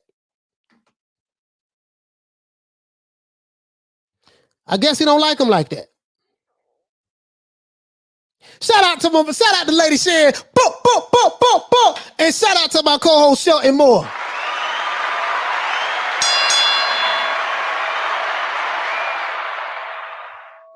Yeah, hit the Ali bell.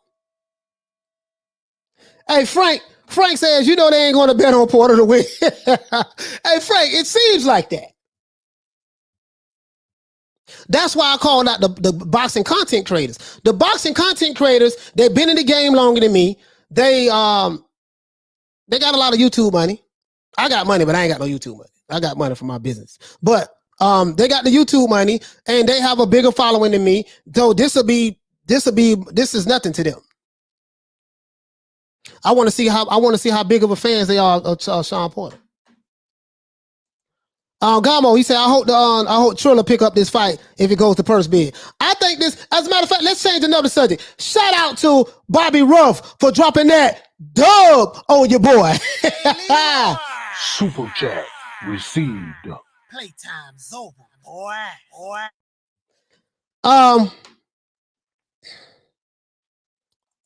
Yeah, man, I appreciate that, man. Dan, what's going on, fam? He said, keep up the good work, coach. Yes, sir. James said, coach, I have to bet for Bud and Spence. Yeah, man. Of course, we hope we get that fight. James, we hope we get that fight. You know what I mean? So, as boxing fans, All we can do is hope for the best, hope we get the fights. All I'm saying is this here. Let me ask you a question. And this is some real stuff. He said, I will bet both of y'all, but when Bud and Arrow fight, I want that same energy from both of y'all. Man, listen, man. Man, listen. We talking about now. You're saying that Bud ain't fought nobody. He got a weak resume. I'm agreeing with you. What you like Shawn Porter for? That's it. What you like Shawn Porter for, sir? Because this sounds like you ducking now. Now you say Crawford ducking PBC. It sounds like you ducking me. And it sounds like you ducking Kush the greatest. You ducking right now. That's what it sounds like. It sounds like you ducking. Oh, you said you'll bet us both now. Okay, cool. What's your cash app, sir? So I can screenshot it. And what I got $100 on Bud. The boxing content creators don't want to bet them more money. Or whatever they can stand. It doesn't matter to me. Drop your cash app, so okay. Mine is New Media Today USA Boxing. New Media Today, $ New Media Today USA. You would get paid on the night of the fight.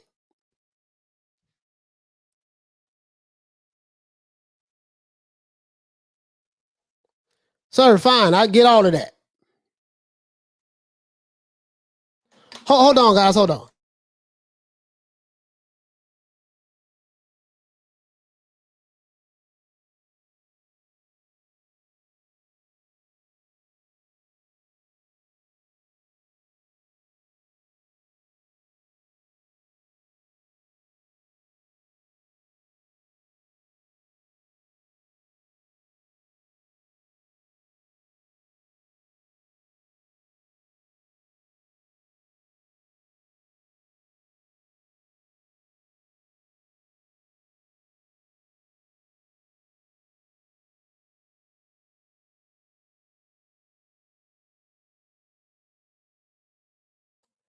Sorry about that, guys. I'm back.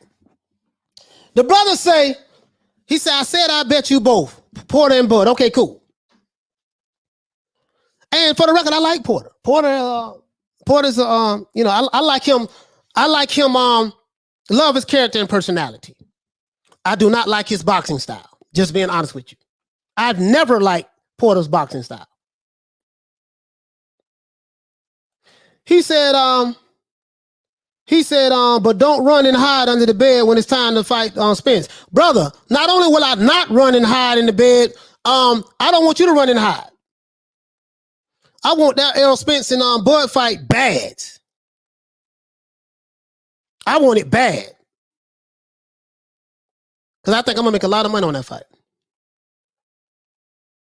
So okay, did you drop your cash out, brother? He said, I don't have a cash app. I have Venmo. Set it up. Yeah, I don't have Venmo. Yeah, I don't have Venmo. If you're new to the channel, please subscribe to the channel. Please like the video.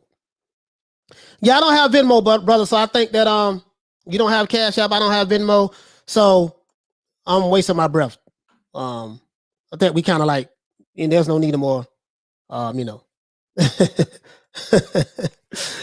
there's no need of us even talking no more about that. You know what I mean? So Maestro says on Google Pay. Yeah, you know what I think I got? Let me see. Do I have Google Pay, Maestro? Maestro, I think I got Google Pay shit. I got Zelle. I got Zelle too. Yeah, man. I ain't never lost a dime betting on Crawford. And I never lost a dime betting on Canelo until my dumb ass put money on Billy Joe Saunders. Put $100 on him, though. $100.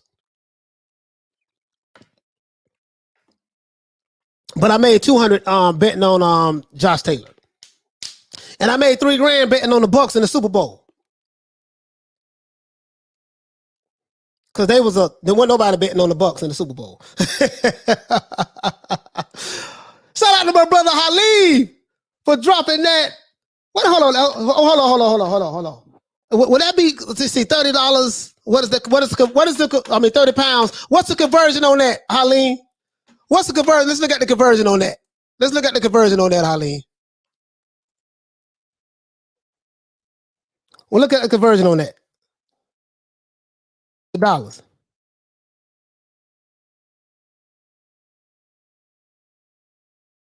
Let's look at the conversion on that. That's $41. Hey, shout out to my brother Haleen for dropping that 41 dub on your boy. Hey, Leroy. Super chat received. Playtime's over, boy. Hey, Haleen, I had to put the dub in there. I had to put the dub in there somehow, man. So please forgive me. I had to put the dub in there. Double. Hold on. Maestro say double dub. Hey, shout out to my brother Haleen for dropping that double dub on your boy. Hey, man. Super chat. Shout out to Haleen, man. Playtime's over, boy. Shout out to Haleen, man. That's my brother there, man. Haleen, man. Hey, what they say down south, man, he good people. Man, that's good people. Yeah, I did the conversion. It's $41.25. 30 pounds is $41.25. Now I know. Now I know. You see what I'm saying? You know what I mean? So yeah, man. But like guys, I want to see the best fights. I want to see Errol Spence and Crawford fight. I'm happy that we're getting the Errol Spence and Manny Pacquiao fight. I expect Errol Spence is bigger, has a longer reach. He should, and he's younger. He should win. Will age take over? And Manny Pacquiao look old that night? It's a possibility. But I'm pulling for Manny Pacquiao. And guess why I'm pulling for Manny Pacquiao? I'm pulling for Manny Pacquiao because he's 42 years old. That's it. Me being an old man and I'm on the north side of 40. He's kind of like, he's like mid 40. No, he's not mid 40.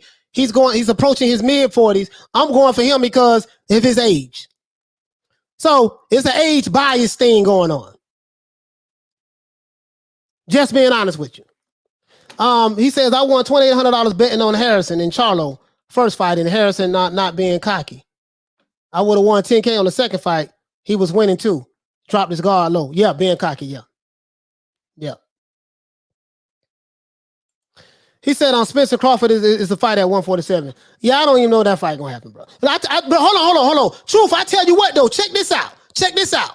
If Crawford and Porter fight each other, well, if that fight once they fight each other, that's proof that, that ain't even no proof though, because I was going to say that's proof that the PBC does do business. PBC and Top Rank do business all the time. So this other side of the street narrative is some bullshit. It just, for some reason, when it comes to the guy who has a weak resume, hasn't fought anybody, he's ducking everybody, Al Haymon don't want to make those fights. I don't understand why. He's a ducker. He hasn't fought anybody, doesn't have any skills, yada, yada, yada, yada.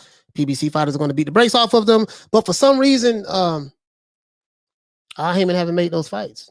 Because it go both ways. They say, well, Bob underpaying people. Okay, well, why Al Haymon don't put the money up there?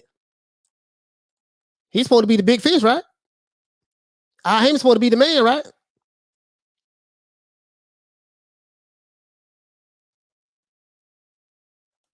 He says, support black first. Hyphy say support black first. B1 Spence over Pacquiao.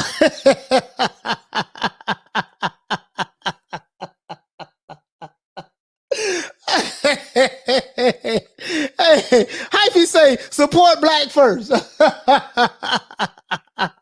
Listen, man, Hyphy, listen, bro, hit me out. I'm expecting Spence to win. Not because I think he has the better skills. It's because I think that he's the younger, the more hungrier fighter, and because of Manny Pacquiao's age. When I bet on fights, I don't bet, or if I pull for a fighter, I don't bet or pull for a fighter because of their skin color. If you do, I'm not saying there's nothing wrong with that. If that's what you do, that's what you do. But me, the way I look at fight, especially if it's two fighters that I know. Now, if it's two fighters that I don't know, I may say, yeah, I'm gonna pull for this guy. You know what I mean? Just being honest with you, and I think everybody does that. You know, if you're a Latino, you're going to, listen, Latinos always go for Latino fighters. Always. Oh, he Latino. Where you from? It could be a Puerto Rican. And if it's a Mexican fighter, the Puerto Rican going to bet on the Mexican fighter every time because they Latinos. They both got colonized by Spain. Just being honest with you.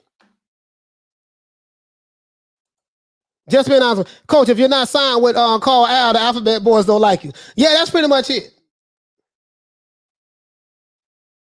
But we dispelled of the myth about the PBC. I done broke that down. I'm doing some deep dive investigation too into the genetic makeup of the PBC. I found some very interesting stuff. That live is going to be fire.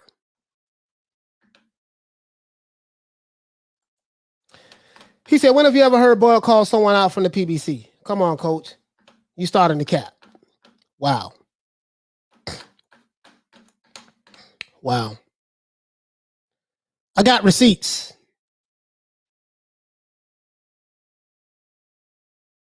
I have receipts. You are capping, sir. But I'm not going to sit here and go back and forth with you on it. I have the receipts. You just talking. I have the receipts. When you see the receipts, then you're going to deny them. That's what y'all do. That's what y'all do. So, all I'm saying is this here.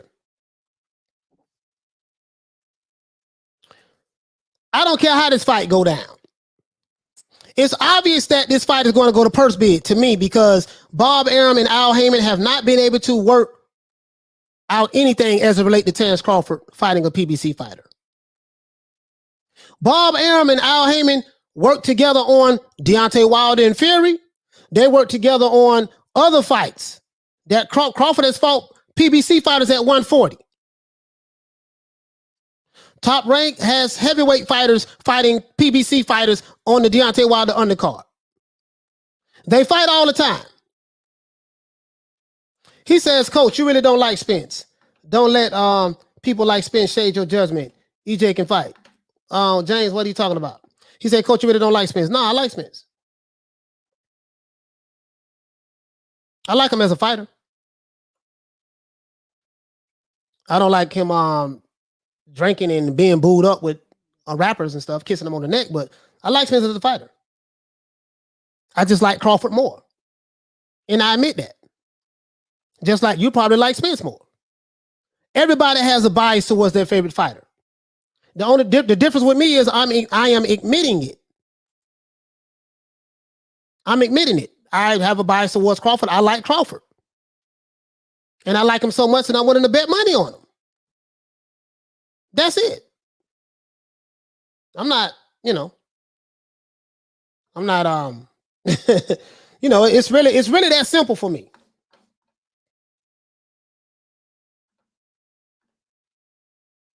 It's really, he said for me to be behind the fighter, I go by style, the way they carry themselves in the ring and outside of the ring, and not for a flag or for a color or creed. That's pretty much how I look at it. I look at the fighters who take the sport seriously.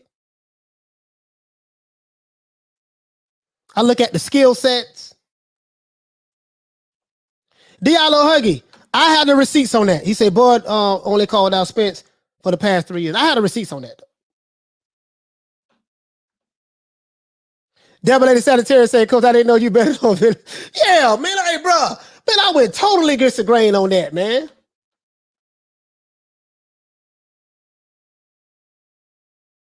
I went totally against the grain on that, man. But hey, it's okay. It's okay. He says, yeah, you know what, man? I ain't gonna address you no more. Believe what you want to believe, brother. It's okay. Believe what you want to believe. You ain't betting, so we ain't tripping. Believe what you want to believe. I really do not care. You ain't betting, so, ain't nothing to talk about.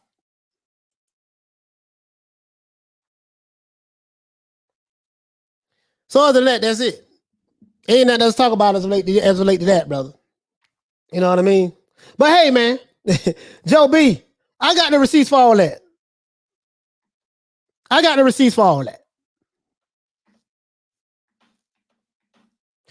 And guess what? You just gave me a topic for another show.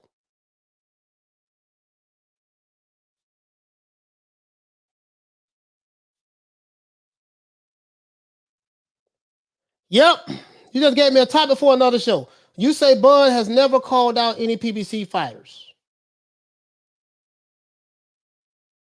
And you say I'm just capping. I got receipts right here in my playlist. Save them all. I saved them all. Hey, Coach, well said, bro. Color or creed, don't come into that. Well said, Coach. On big respect. You from busy West Miles, Gypsy, England. Okay. Yes, sir. Yes, sir. I'm just saying for me, when I look at fighters, I go by, and everybody has their favorite fighter. Remember, guys, I was a fanboy of Pernell Whitaker, Mike Tyson, Roy Jones, and Marvelous Marvin Hagler. Them the only fighters that I've had an emotional investment in.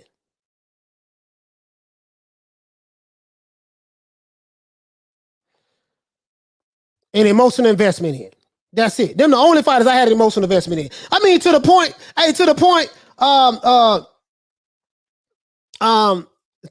to where that, we used to get, when Mike Tyson lost a fight, bro, I was mad for the whole week. When Pernell Whitaker got robbed by Julio Cesar Chavez and Oscar De La Hoya, I was mad for a whole week. When Antonio Tarver knocked out Roy Jones, I was mad for a whole week, bro. I just started liking Lennox Lewis and Evander Holyfield about 5 years ago. I was still mad at them for beating Mike Tyson. And Buster Douglas. So I know what it's like to be a fanboy. And I admit that. But I don't have any emotional investment in no fighter today. Whether it's Terence Crawford, Canelo Alvarez, or Anthony Joshua, or Trevor Bryant. Well, Trevor Bryant, I think I'm kind of fanboy on Trevor Bryant. Because ain't nobody talking about Trevor Bryant. Nobody talking about him. Oh, man. Yeah, man. Yeah, Porter had the mandatory for a whole year. He is number one. He was number one for the whole year. He could have been pulled that. But that's neither here nor there. Now, the question I want to ask you guys is this. Do you think that Al Haymon will, and Al Haymon and Bob Arum will be able to come to terms to make this fight happen? Or do you guys think that this fight is going to go to purse bid? That's the next question. Do you guys think that Al Haymon and Bob Arum are going to be able to come together and make this fight happen? Because they haven't made it happen yet. And with any PBC fighter as relate to Crawford, right? So they haven't been able to make a fight yet outside of Terence Crawford. Other fights they have. So do you think that they're going to be able to make it happen in 30 days now? I doubt it. Or you think it's going to go to purse bid?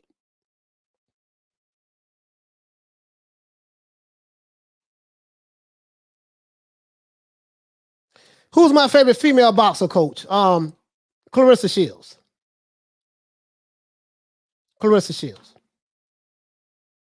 Because she's like really the only one that I really knew. You know what I mean? And I followed her all throughout the Olympics. When she won the first Olympics and the second Olympics. Because she got two, I think she's back-to-back gold medalists, yeah. Devil Lady Sanitary say, shout out to your boy Trevor Bryant, even though AJ beats him. yeah, of course AJ gonna beat the brace off at Trevor Bryant. Anthony Joshua's my favorite heavyweight. I'm not gonna lie, he's my favorite heavyweight, guys. But I'm just trying to pull Trevor Bryan in there because he is the current and only heavyweight champion, American heavyweight champion right now. And that's facts. Frank, what you say? You say you think it's going to go to purse bid? Yeah, I believe so too. If it go to purse bid, I hope like hell Eddie Hearn get it or Triller. I'm just being honest with you.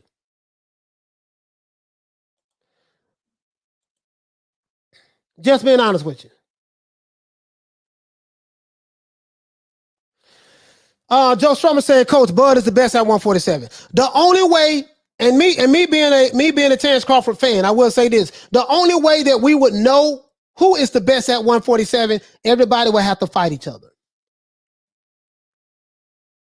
So even though I am a Terence Crawford fan, we won't know who is the best, whether it's Errol Spence, Keith Thurman, Terence Crawford, doesn't matter. If they don't, these guys have to fight each other.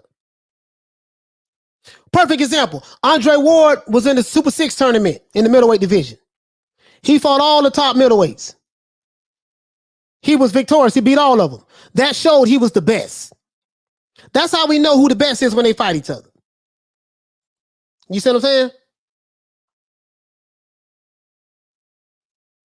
That's how we know. That's how we know who's the best when they fight each other.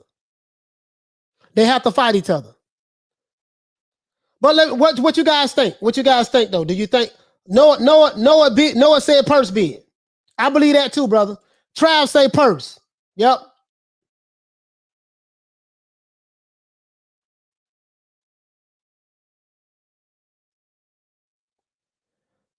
Purse bid. Purse. Who else say purse bid? He says, Coach, do you pay for pay-per-view or do you live stream? I pay for pay-per-view if it's a fight worth paying for. I have the Zone and I have ESPN Plus on Joe Strummer. So, I'd rather watch fights. I'm not going to pay to see to Andy Ruiz or Chris Arreola. I'm not going to pay to see, I'm not, it just depends on what fight it is. I'm not going to pay for that. And I don't care who it is.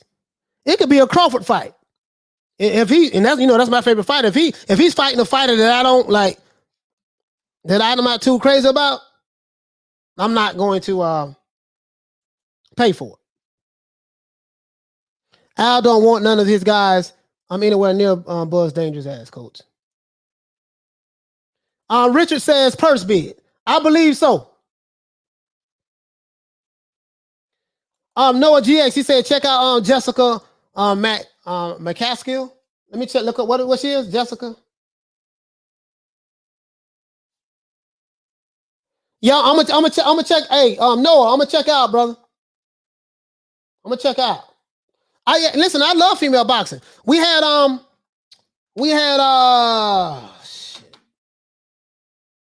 Melissa Odessa. I like her too. I like Melissa Odessa as well. She's a damn good fighter. She's a damn good fighter. Double-A Sagittarius, the only American heavyweight champion. It don't matter. You slice it like that. It don't matter how you slice it. Dice. Hey man, leave me say USA Boxing official Trevor Bryan fans. Hey, Toby Barnett. Hey, listen, man. Listen, bro. Nobody on YouTube is talking about Trevor Bryan, bro. Somebody got to keep the man's name alive. The truth, he says, what about Booth Ennis? I think he's the future of 147. He's already, he's ready now to do some damage at 154 eventually.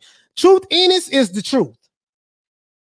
Truth Ennis, in my opinion, will be a problem for Terence Crawford and Errol Spence.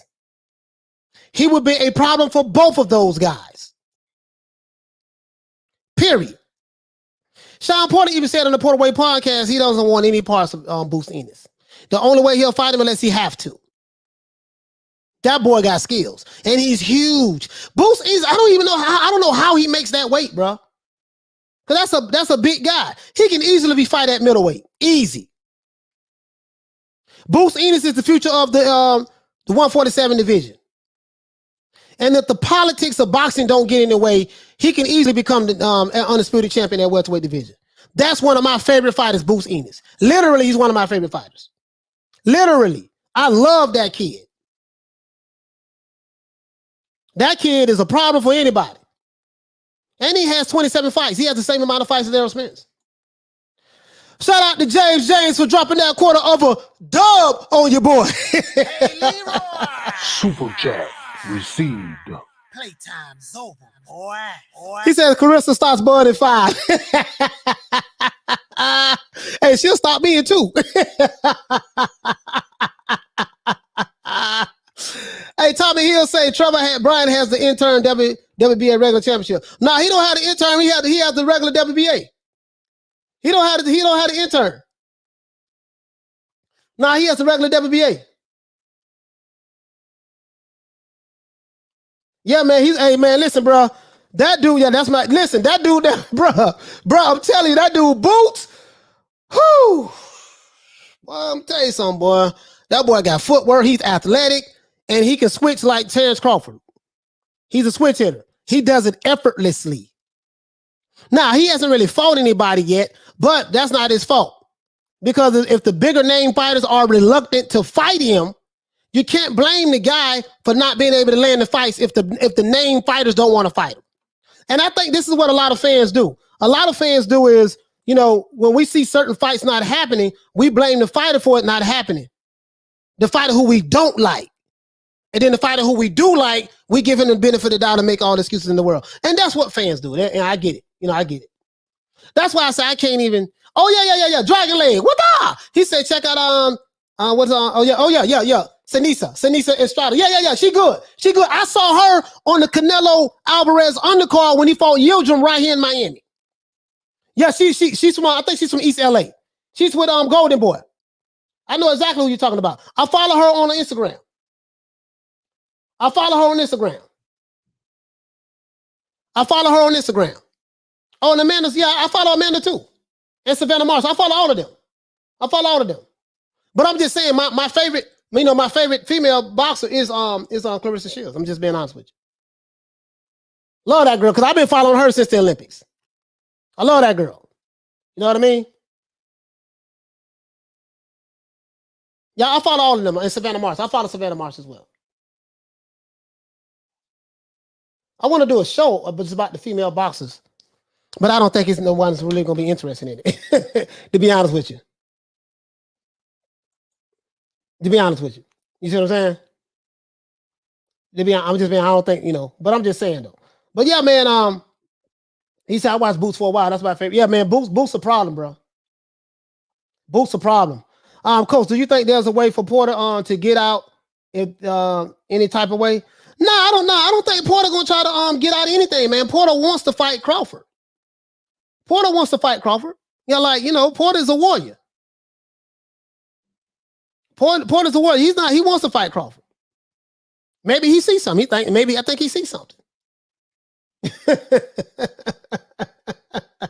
Hey, maybe they see something.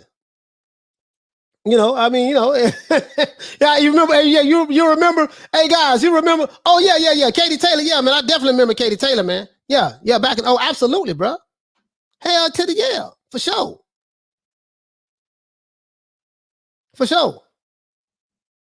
You know what I mean? Absolutely, bro. Listen, it's just like when Mikey Garcia say, I see something, and Errol Spence. And Errol beat the brakes off Mike. He beat Mikey for 12 rounds from pillar to post. You know, I see something. They all see something till they get the ring.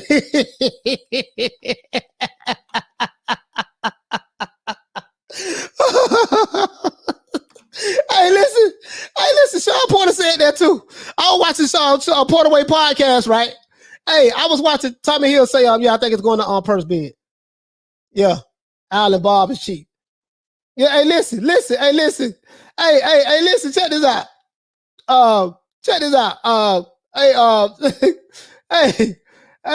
Listen, check this out.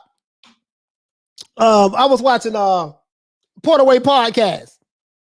Porter said, yeah, man, I want that Crawford fight, man. You know, him and Crawford friends, whatever. He said, I see something. Hey,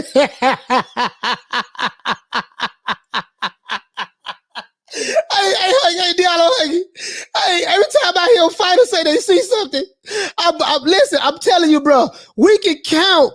Hey, Diallo, my brother, check this out. We can count every time a fighter before a fight say he sees something in the fighter that he wants to fight. And then when they get in the ring, we can count how many times those fighters got their ass whooped. Bro, they all see something. But the Mikey Garcia, but it was so funny, bro. It was so funny. Because people ask me, what you think about Mikey? Because Mike Tyson said that he think Mikey can win. Sugar Ray Leonard said Mikey was going to beat Errol Spence. All these legends was picking Mikey Garcia to beat Errol Spence. Errol Spence beat the brace off that boy. Errol Spence beat the brace off Mikey Garcia. Oh, hey, talking about he sees something. Oh man, bro. Oh man. Oh my God, bro. These fighters be killing me. They say, yeah, man, I see something. Yeah, all right, I know. As soon as you get in the ring, Mikey Garcia, I think Danny Garcia said that too. Like, yeah, you know, I see some things, you know, that we can exploit. Hey,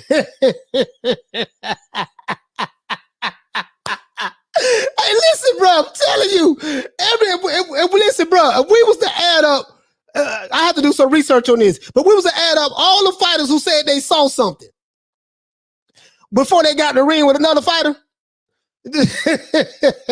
Now, some of them, they do win. Some of them do win. Because I think Sugar Ray Leonard said he saw something in her and Hagler, and he ended up beating Hagler in controversial split decision. I think that was some bullshit. But you know, but you get what I'm saying, though. You guys get what I'm saying. And coach, the fighter of the century is Danny Garcia and Trevor Bryan. Nah, man, they're two different weight divisions. Hey, listen, man, listen. Hey, Toby Barlett say, only thing they see is stars. I'm telling you, bro.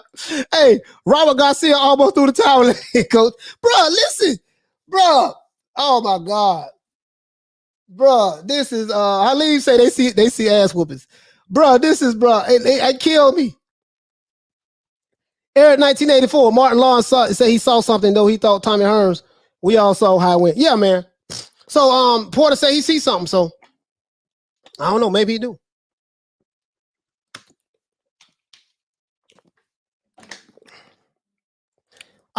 He said, what would it mean if Bud is the first person to knock Porter out cold?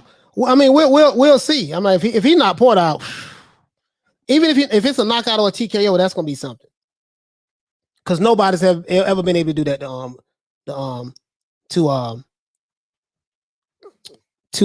man, my mind went that damn blank Shawn Porter. No one's been able to do that to Porter.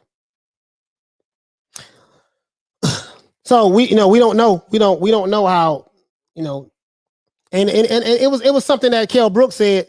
He said he never got knocked out with a jab before, like a short jab. So, you know, a lot of fighters, they say that they can do certain things, but when they get in the ring, they find out this guy's a lot tougher than I thought he was. He's a lot better than I thought he was. You know, he's a lot stronger than I thought he was. Bon Scott say Wilder saw dead people when he fought Fury the second time. And he saw a lot of shit, man. You know, he don't like Porter. He dislikes Bud.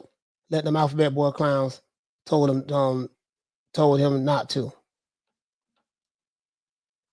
Oh, you know, he dislikes Bud because the alphabet boy clowns told him not to. Oh, yeah. I mean, that's fine. I ain't got a problem with that. I just, you know, hey, man, put your money where your mouth is, man. That's all. You know, that's all I'm saying. I can't be going back and forth, you know, nobody. Hey, Leroy! Super chat received. Playtime's over, boy. Mercy Grace, shout out to Mercy Grace for that $2 drop on your boy. He say, hook them like an anglerfish because they saw something. Yeah, bro, hey, anytime I see a fighter that say, yeah, I want to fight him, I see something, I'm automatically gonna bet on the other guy. Listen, bro, them I see something fighters, woo, bruh.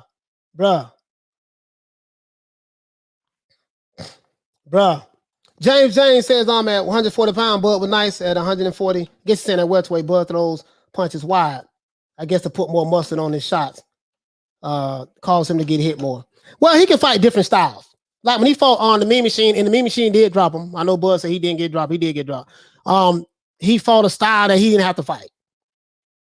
Like he was just trying to prove something, trying to prove he can take a punch and all that shit. Then you ain't got to prove that. But then he ended up getting him out of there too. He stopped him. Because I always look at the end result. Tommy Hill said, what you talking about, coach? I love female boxers. Yeah, I do. I love the female boxers too, man. But I'm saying, like, the majority of the fans, they don't really support the female boxers like that. You know, I'm just being honest with you. Southpaw Killer said, Spence moving up if Bud stop on Porter, coach. I will say this. Shawn Porter cannot fight Terence Crawford the way he fought Errol Spence. And that's my opinion. If he come in with the football helmet, coming in and rough and tough style,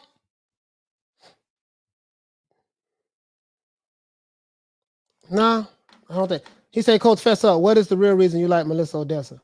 Her or her record? Man, the first part. Right here. Nah, but she can fight though. Her record is 20-9. No, Melissa Odessa, no, she ain't got no losses. No, she don't have any losses. No, you're talking about somebody else. Melissa Odessa, no, I follow her. No, she don't have any losses, bro. Let me see.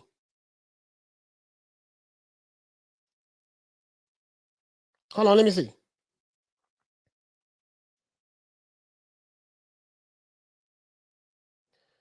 She don't have any losses. Melissa Odessa. I think you got her confused with somebody else. You say she's 20-9. I follow her on Instagram. Now she ain't 29, bro. No, you know. As a matter of fact, I was able to interview her on Major Key Boxing over there with Major Key and Troy. Yeah, she don't have no I'm having Wi-Fi issues. But yeah, she don't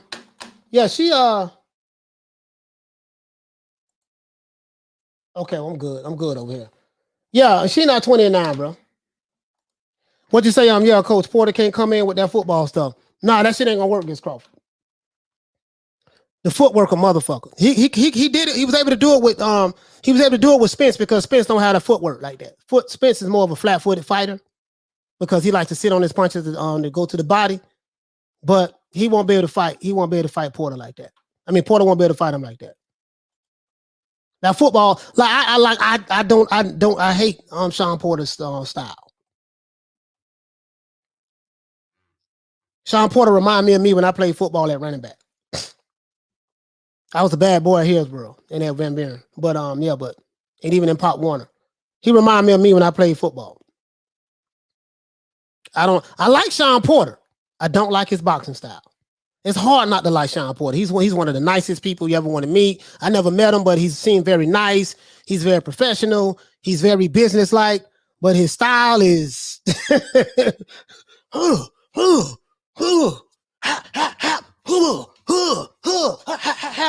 yeah, I ain't a fan of that shit. I'm just saying me. He said, maybe you didn't see Tyson trying to do that to him. What the hell, Evander?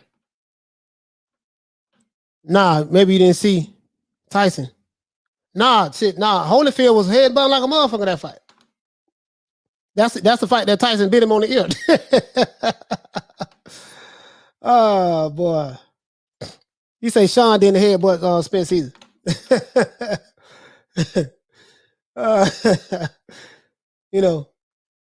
But bless him. Like my auntie say, oh, child, bless him. bless him. But for me be honest with you, I'm praying and hoping he comes with that same style that he fought. I'm praying and hoping that that come with that same style that he fought Errol Spence with. I'm praying that he come with that same style that he fought Adrian Broner with. Me, I call it the choke and smother. The choke and smother style And it's a term that we use in chess. I used to play chess. You choke and smother while you choke your opponent out and put him in a position to where he can't move. He can't do anything. Yeah, so I'm hoping he come with that style. The style when he fought Formella. I never even heard of Formella, to be honest with you. I really don't know who he is like that, but it went 12 rounds. I thought Shawn Porter was gonna stop Formella. It went 12 rounds. That's how I know he don't have punching power. He don't have punching power like that. But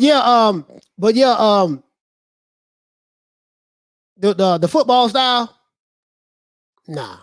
I'm not a fan of it. I'm not a fan of it.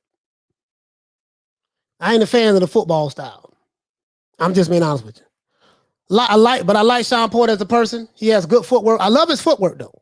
I love his footwork. He used his footwork to put him in position to come with the football style.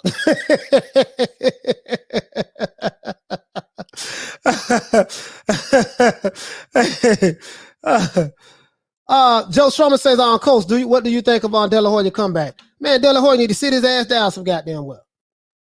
He ain't got no, like, what he fighting for? What you got to prove? You worth $200-some million.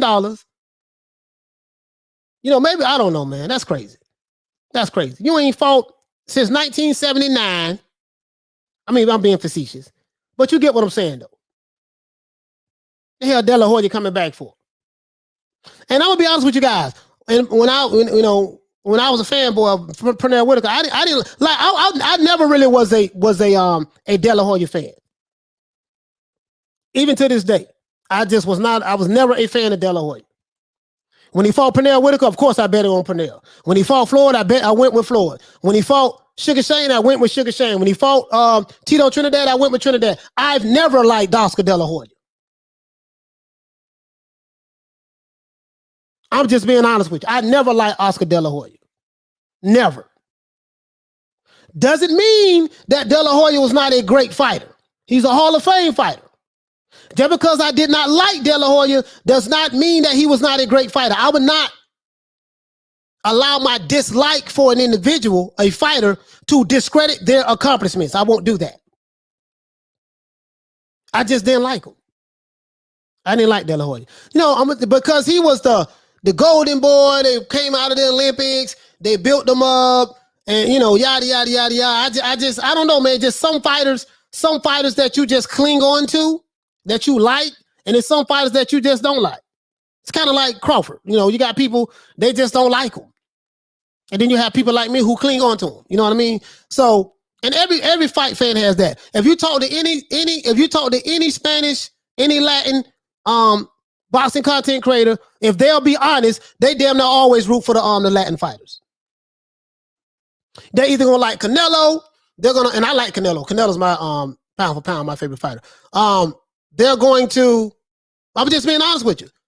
A lot of them probably won't be honest, but it's truth. It's truth. So every fight, and then then you got certain fans, they like PBC fighters. Regardless of what their skin color is. And then you got some fighters, I just like black fighters. As long as they with the PBC. You know what I mean? So I'm just being honest with you. So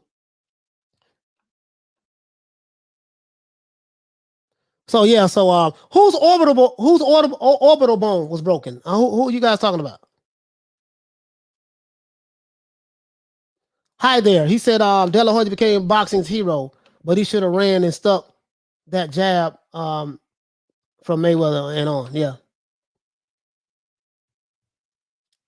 Or let's say, Jeff, Oscar was robbed in the Tito fight. Oscar lost the championship rounds. In the last 3 rounds, I think he thought he was so far ahead that he kind of like ran in the last, like he lost 10th, 11th, and 12th round. He lost 10th, 11th, and 12th round in that fight. Was that enough for him to lose? I don't know. But that was Bob Arum, Top Rank, and Don King Promotions. 2 promoters that hated each other, but they worked together and did business for a top championship fight.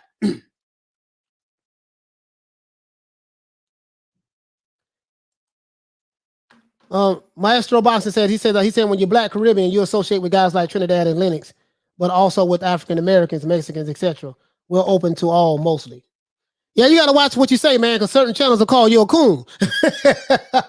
They'll call you a coon now when you go to saying other stuff. I've been a coon, Uncle Tom, sellout, a disgrace to my race. They say everything about me, and yet I come here every day. Shit funny. The shit funny because when you look at the definition of what pro-black is, they are far from that. Maestro say I thought I Cortez beat Delahoya. Me too. He got robbed, in my opinion. He got robbed, in my opinion.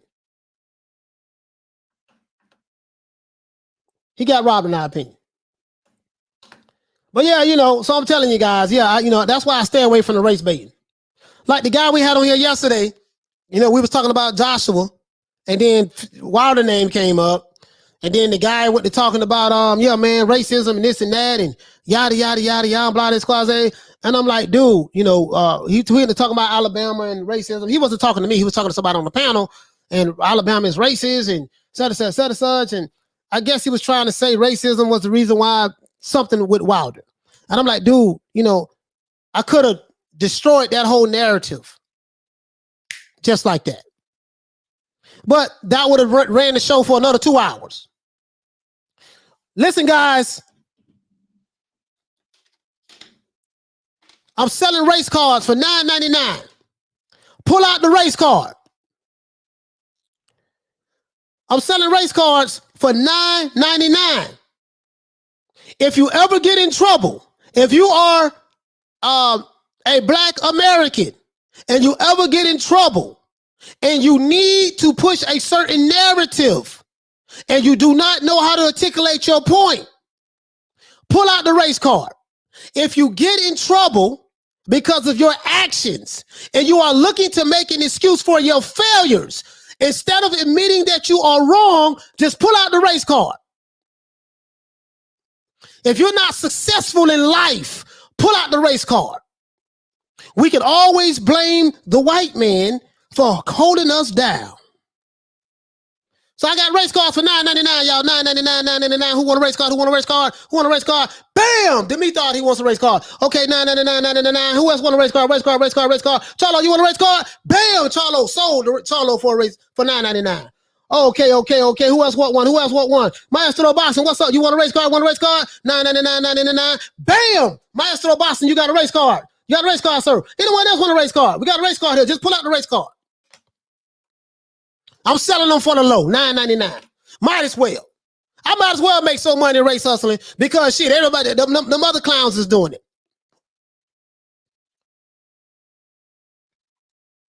Might as well. Them other clowns is doing it. Might as well.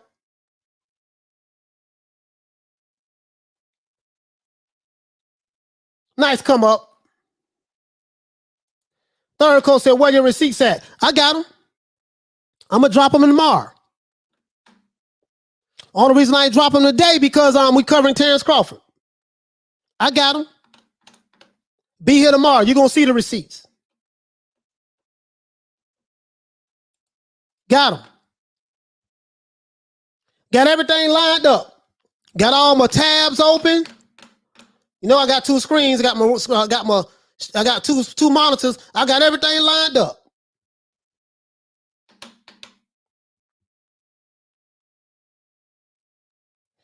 He says, I came for you to drop the receipts about AJ. Yeah, I got them. And I got them. And I didn't just do no shallow search. I just went out there and found what I could find, put everything together, and we're going to do a comparison to everybody. Southpaw Killer say, I want one, coach. I got $8.50. Okay, I'll let you get one for $8.50. BJ risk losing his eyesight just to prove his toughness. He say I'm a country city guy from Mississippi and Chicago, the Mississippi River Boys. Yeah. John says, send me a race car, coach. I'll cash app you. Yeah, man. Yeah, man. Yeah. What you say? Arlette said Coach wanted me Oscar was robbed in the Trinidad fight. Tito won the last 3 rounds only, but Coach wanted me he lost. I gotta go back and look at it again. When I saw that fight, Arlette, to be honest, I thought that I thought Oscar did win that fight. I thought he won that fight. But I know that he lost the last 3 rounds. I know he lost the last 3 rounds.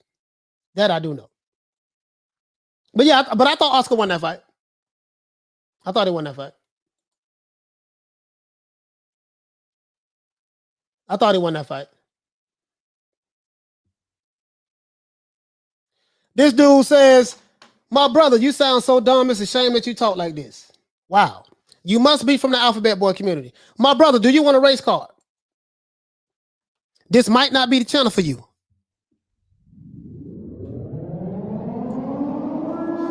Warning, warning, warning to all Alphabet Boy channel supporters, to all trolls and fanboys. You might want to leave the channel. If you want me to push a certain narrative to make you feel good, it's not going to happen. If you want me to be a part of the race hustle, race baiting brigade to make you feel good, it's not going to happen.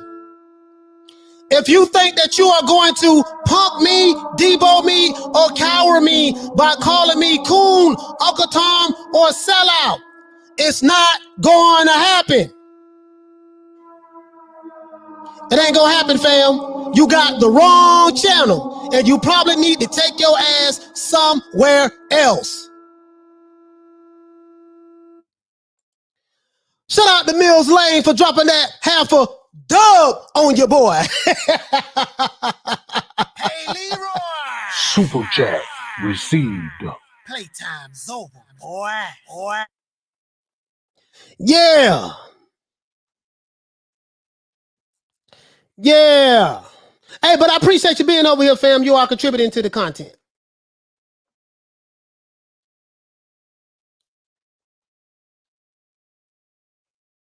Yeah, man, I don't do that over here, fam. I really don't. I don't give a damn who like it or don't like it. I just don't. I just don't. I'm not gonna toe the line. And another thing too. Let me show you something. So you guys don't think I'm just capping.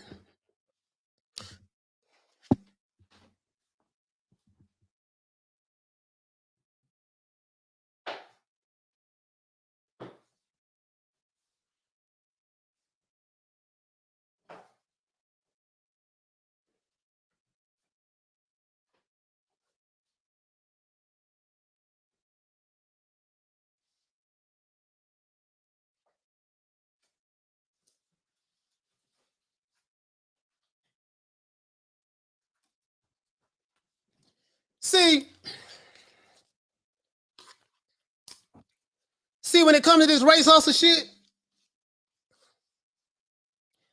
I did this for 24 and a half years, 25 years, 47 years old. And I tell you guys this all the time. My mother was a Black Panther, so I learned it from her. Not just race hustling, but just hate people for their own skin color.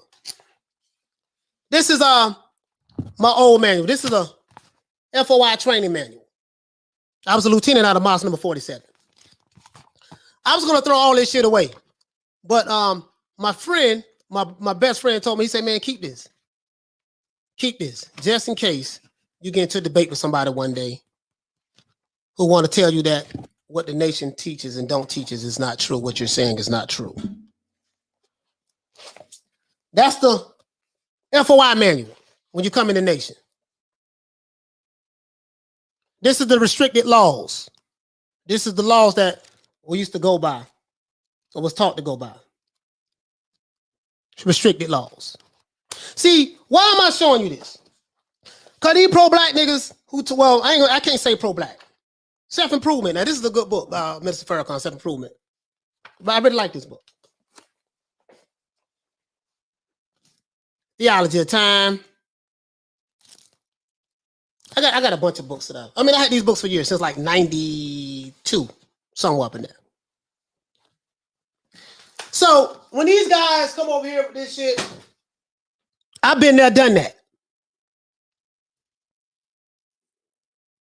I've been there, done that when they come over here with this shit. When it comes to that particular subject matter, and the race baiting and the skin color politics, but I did that. Boy, I did that for years. I did that for years. Before there was a Tariq Nasheed, or before there was the Armin Ra Squad, or before there was a shout out to the Armin Ra Squad and Sinetta TV and all that. I've been doing that for a long time, homie. Been doing that for a long time, homie. So that's why I bang on that shit so hard. Pause. I bang on it so hard because it's some bullshit. But that's neither here nor there. Let's move on and talk about boxing. Now, I say all that to say this. I hope that this fight happens. I don't think that this fight is going to be made between Al Haymon and Bob Arum, because all of these years went by. They could have been made a fight and they haven't made one yet. So just because the WBO mandated that Shawn Porter and Terence Crawford fight be negotiated and a fight date set in 30 days, it doesn't mean shit.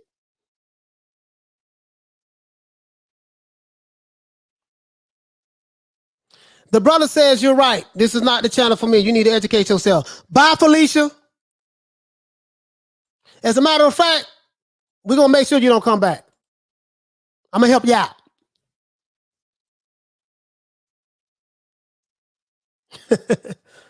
It ain't the channel for you. Appreciate you coming by watching, though. That's why that shit, that shit don't bother me. When they call me names, that shit don't bother me. Because I know what a coon is. I know what a sellout is. I know what Uncle Tom is. I know what Black Power really is. Because we lived it. I don't worry about the trolls and shit like that. You niggas don't even know what code really is. I'm not talking about you guys in the chat. I'm saying they don't know what code is. So that's why I don't worry about them guys. But anyways, I think this fight is going to go to purse bid. If Al Haymon and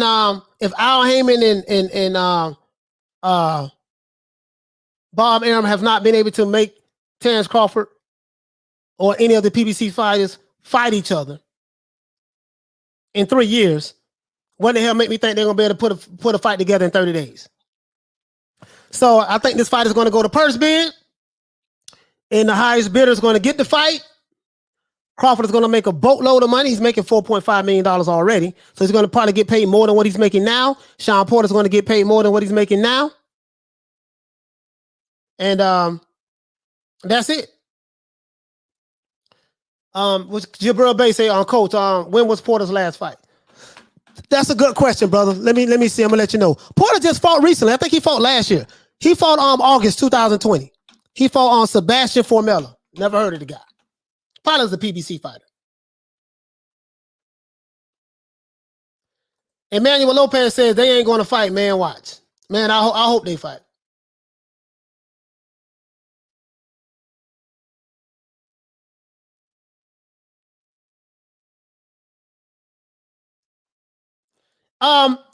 Tommy says the Latino crowd is very hard working. We support our own heroes, near and far. I love my Latino brothers and sisters, but they are very tribal when it comes down to the fighters. It's a good thing. Yeah. I think everybody is. Alphabet Boy communities, they're very tribal. See, it's tribalism. It's an ism. It ain't necessarily racism, but it's an ism. Everybody's tribalistic. Any country you go in, and even throughout America, when you have a population in America of 330 million people, it's hard not to be tribalistic. Anywhere you go, there's a tribe. Jabril Bay says, I can see Eddie Hearn winning that purse bid. Eddie Hearn gonna make everybody up the ante.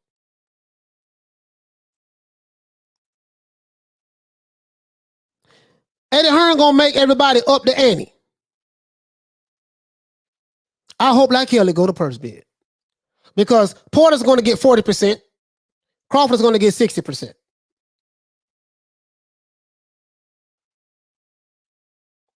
And hell, if he go to purse bid, and let's say somebody put $10 million up for the fight, Crawford gonna get $4 million, and I mean Crawford gonna get $6 million, and Porter gonna get $4 million.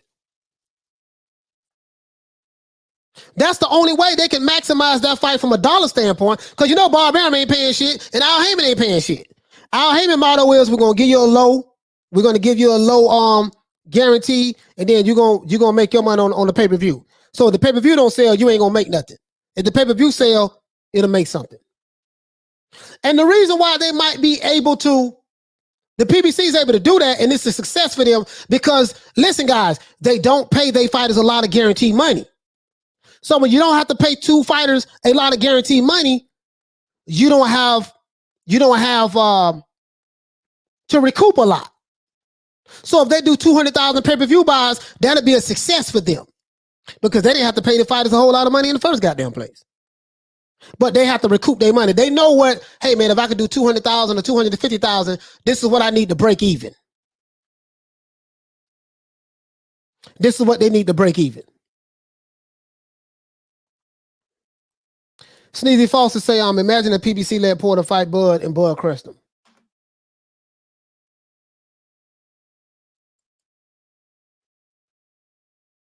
You see what I'm saying? So that's how it.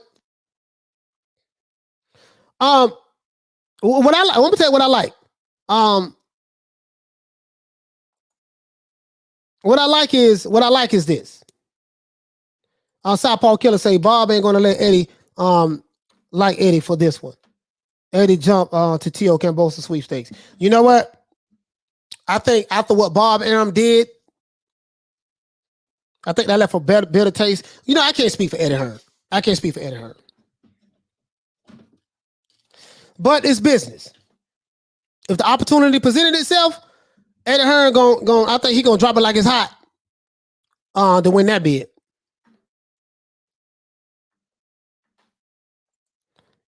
You know, Legal Tender, you said it would be in Al Haymon's best interest to win that purse bid and try to entice Bud to sign with the PBC at the end of his top ranked contract.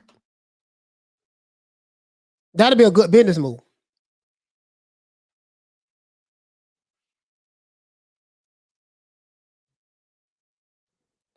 Arlette says LOL, don't let the door hit you where the good Lord split you. Get him, coach. Yeah, he had to go. That guy, he said this is the wrong channel for him. You're right.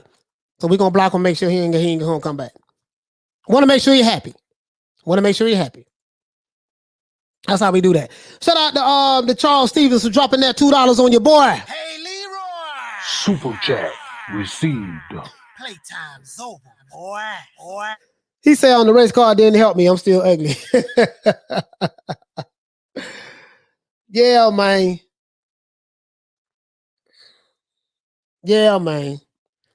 Been there, done that. I've been there, done that. Yo, what y'all talking about? Lennox Lewis? Lewis, I remember him. He was the only person to speak in the same about $50 million that Deontay Wilder said on the internet that there's no proof of contract, no proof of funds. Yeah. I got the receipts on that too. It happened a long time ago, and it happened before I even became a content creator in the sport of boxing, but I had the receipts on that too. Step by step. And I got to thank my sister. Some research that I've done, but my sister Lisa Bells helped me out too. She did that. But I got a lot of stuff that I found that's related to that. You know what I mean? You know about but I don't want to keep like rehashing that. You know what I mean? Like damn, keep rehashing that. But yeah, you know what I mean. So what it is, he say, all right, it doesn't mean that they will fight because the Porter took down his post, which left me somewhat skeptical. Yeah, he took his post down, but I don't know why. But Bud said that he'll be, he's coming soon. See you soon or something like that. And maybe, who knows? Maybe he knew something. Top Rank gonna get a fight out of him before he leave in October. And regardless of who he fights, he's gonna get paid over $4 million. Guaranteed. He said, Coach, you did the right thing because Lewis was being a pompous ass about Wilder. In that card. I remember that yesterday. I seen the show. I wanted to get his ass about it. Oh, yeah, you talking about the race card, yeah. Oh, you saying the dude Lewis. Oh, from yesterday. Oh, yeah. Yeah. The race card, racism. Deontay Wilder has a net worth of $40 million. He has a net worth of $40 million. Someone's going to have to explain to me how someone who has a net worth of $40 million, how he was able to navigate through all that racism. How did racism stop him from getting $40 million net worth?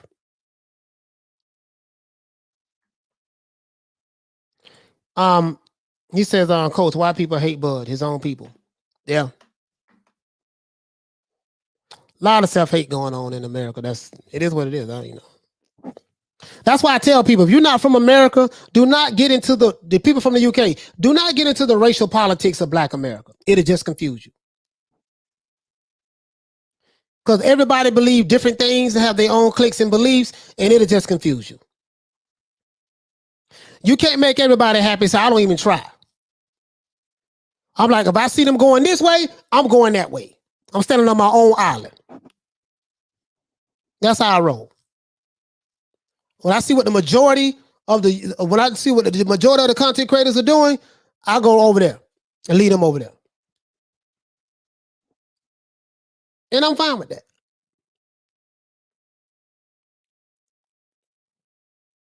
I'm fine with that. Maestro says, I remember that man, he made everybody so pissed off and so pumped up about the Undisputed, which is Deontay Wilder, that a lot of Black American boxing fans turned it back on him. Yeah, it's very tribal in America over here, especially in the Black culture. It's very, very tribal. This shit'll just confuse you, man. Don't get involved in it. It'll just confuse you.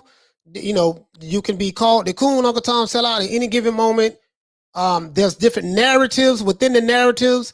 There's cultures and subcultures, and the subculture within the subculture, different beliefs. It's just a bunch of man, bruh. It's just a bunch of bullshit.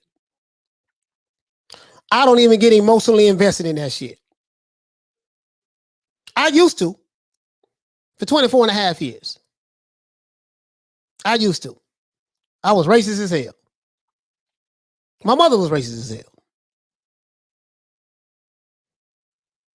But thank God I snapped out that shit about 47 now. 2000.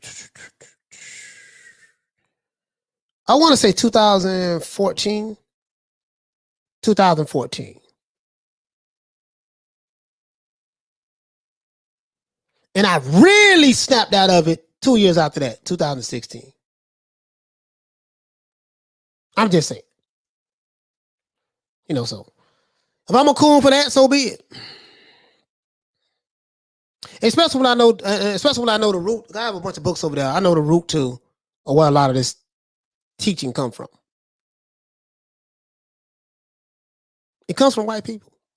I'm not gonna say white people. I'm generalizing everybody. It comes from a certain comes from a white guy, and then several different white scholars and stuff like that. Black community took it hook, line, and sinker. But hey, I ain't gonna talk about that because I want to make this show about that. You know what I mean? But it is what it is. That's why I don't get involved in the shit. Let them say what they're gonna say. Let them do what they're gonna do. The shit don't bother me. Shit don't bother me. I can only tell you my truth, what I've been through. I can only tell you, how racist I was, how I hated people because of their skin color. And how I hated other blacks because they did not think like me. I was the alphabet boys before the alphabet boys. That was me. You was black, but if you ain't think like me, if you ain't believe that Elijah Muhammad was alive on a spaceship and Farrakhan is the messenger of Allah and the white man is the devil and Elijah Muhammad gonna come back on a spaceship and kill America and kill Whitey, and you had a white woman you was married to, and you didn't believe in our teachings and thinkings, I would call you a coon, Uncle Tom, or a sellout. And we would probably try to physically do some harm to you. That's how silly I was. Not only me, but just my brothers. So I've been there, done that. Put in some work too. Put in some work. I know a lot of brothers who put in work. Some of them still in the Fed right now. Ain't never getting out. So I've been there, done that. This shit over here lightweight. This shit is lightweight over here. That's why I talk so bold the way I do. I talk so bold about it because I can stand up on it. Because somebody got to do it. Somebody who look like me got to do it. Because anyone else who doesn't look like me, they will be called a racist or whatever the case may be. So if I got to take the heat, take the shots, take the arrows, the bows and the arrows, I can take it. I can take it. I can take it. Trust me, I can take it. And I don't need no help. I can take it all by myself. Stand on my own 2 feet, 10 toes down. Because when I was out there, I did it with pride and ignorance. And now that I've waken up, it's a little bit better now. You see what I'm saying? So it is what it is, guys. But listen, man. I say all that to say this. This particular fight with Terence Crawford and Shawn Porter is going to be a classic. My prediction, this fight is going to go to purse bid. I don't see Bob Arum and Al Haymon all of a sudden working together as it relates to making Terence Crawford fight a PBC fighter when they have not been able to do it for 3 years. So I'm just telling you guys that I don't feel like that's going to happen. I do think it's going to go to purse bid. If it goes to purse bid,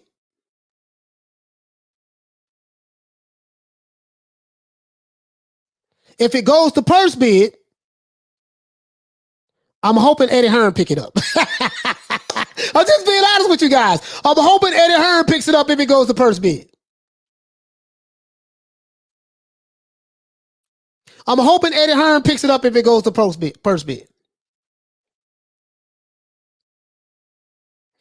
I'm hoping like hell this fight happens, guys. Because I want this for Crawford. I really want this for Crawford. This would be a good name on his resume in the welterweight division. If he loses, we told y'all he was a hype job. He wasn't good anyway. We told y'all. If he wins, oh man, Shawn Porter, man, he was the Keith Thurman and Errol Spence leftovers. But the fight needs to happen. I'm telling y'all tomorrow's news today. So I think it's gonna go to purse bid. I hope like hell that I hope it goes to purse bid, and I hope Eddie Hearn can win it. Because I think Eddie gonna offer the most money for this fight. Eddie saying, shit, man, I can win it in purse bid and put it on the zone. I can win it in purse bid and put it on the zone, and we'll promote the hell out of it.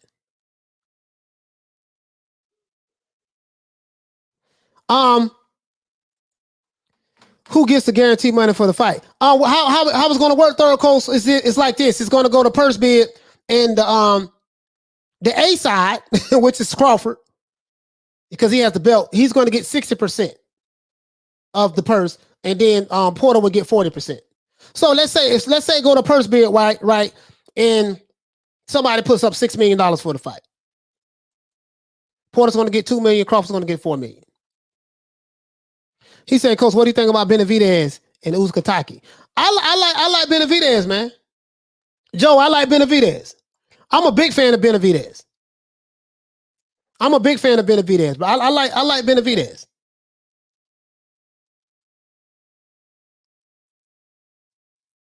I like Benavidez. Halim says, Coach, Will, do you listen to Tom Jones? He's from Wales. Oh, Tom Jones. Oh, goddamn Tom Jones. Hey, you bring it back some memories. He said, I love that super chat voice, Coach. You are old enough to remember the Last Dragon. Oh, yeah, Last Dragon. Yes, sir. Show Enough was my guy. Love Show Enough. Am I the meanest? Show Enough. Am I the prettiest? Show Enough. Am I the baddest mofo low down this town? Show Enough. Well, who am I? Show Enough. Who am I? Show Enough. I can't hear you. Show Enough. Yeah. Show Enough.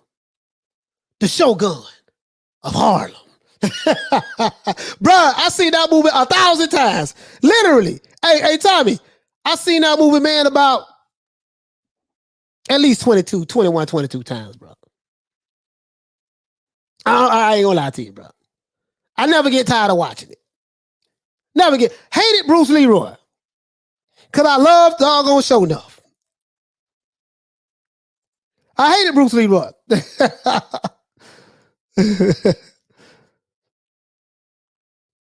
Yeah. Oh, yeah. He said, I know that, Coach. He said, I was talking to the chat. Dude asked me about 50 million.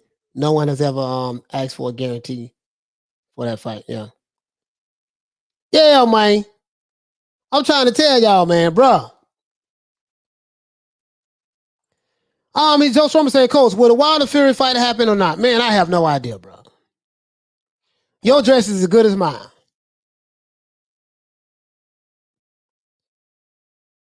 Your guess is as good as mine. I have no idea if that fight is going to happen because we're dealing with Tyson Fury. I have no idea. Just being honest with you.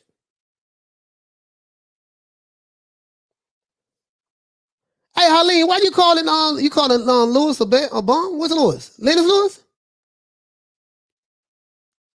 Why you calling the man a bum? Third Coast say, nope, Fury going to retire. That's a good possibility, Third Coast. Someone brought something up to me that about Tyson Fury that, you know, he pulled out of the Vladimir Klitschko fight twice. Which I already knew that. He pulled out, they had to reschedule it. Then I remember they had the press conference. Then he stood up, took his shirt off and said, you lost to a fat guy, yada, yada, yada. And then he pulled out again and then he retired and said he was going through mental health, stuff like that. So a guy was telling me, you know, he shared it with me, which I already knew anyways. But he was like, man, this guy has never defended a title yet. And so what I was explaining to people was, listen, man, in order for you to be considered the best fighter, or especially champion, you have to defend your titles. You know, so Legal said, what happens if Usyk upsets AJ and Wilder gets revenge on Fury? We'll probably never see Undisputed. More than likely it's going to be if Usyk upsets AJ, it's a rematch clause in there. The champion always have a rematch clause. For the most part. AJ always have a rematch clause in his stuff. And if he wins, he don't want, you know. I'm just being honest with you. It's always one-sided like that, you know? It's always one-sided like that. Double A Sagittarius said, I don't know either, Coach. Lewis and Harleen probably had a rough going. Hey, hold on. Coach Joe Joyce tack him this week. Yeah, Joe Joyce and tack him. I like Big Joe Joyce. I like his jab. I like Joe Joyce's jab, to be honest with you, Harleen. I like Joe Joyce's jab. Big Joe Joyce. That boy got a jab on him. I like Joe Joyce's jab. Tommy Hill say block his ass. Who are you talking about? Yeah, I don't see what's going on in the chat.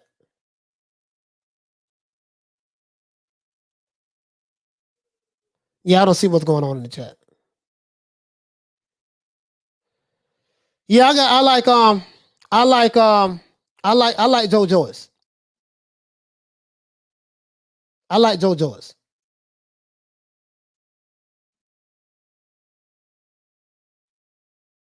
I'm gonna be honest, I like Joe Joyce.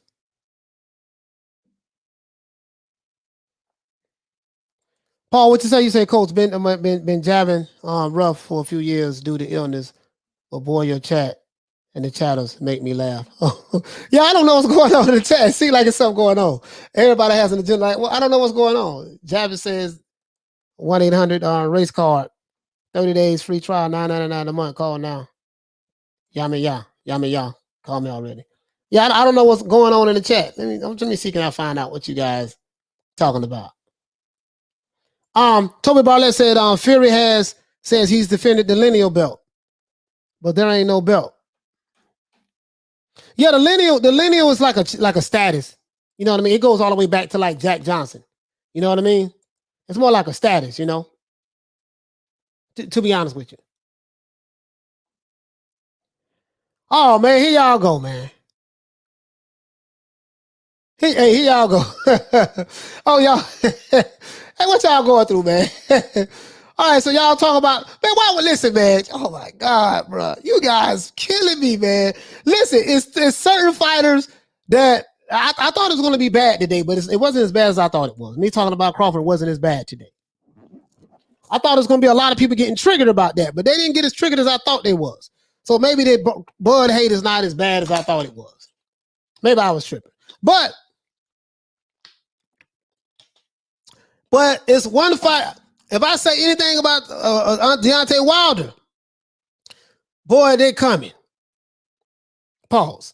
If I say anything about Fury, they coming. Pause. Tomorrow, if nothing new comes up today, tomorrow I'm gonna drop those receipts tomorrow.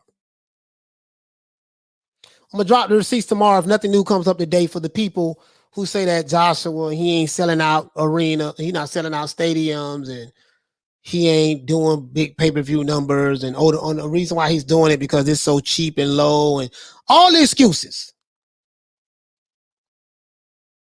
And drop the receipts tomorrow. And then we're gonna pull up what's going on in America with the champions over here. But I did the research last night.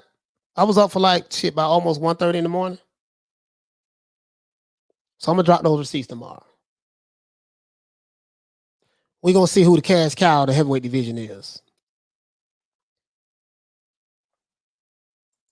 That's what we're gonna see. And tomorrow, this is what you're gonna hear. Warning. We have the receipts. Warning. We have the receipts.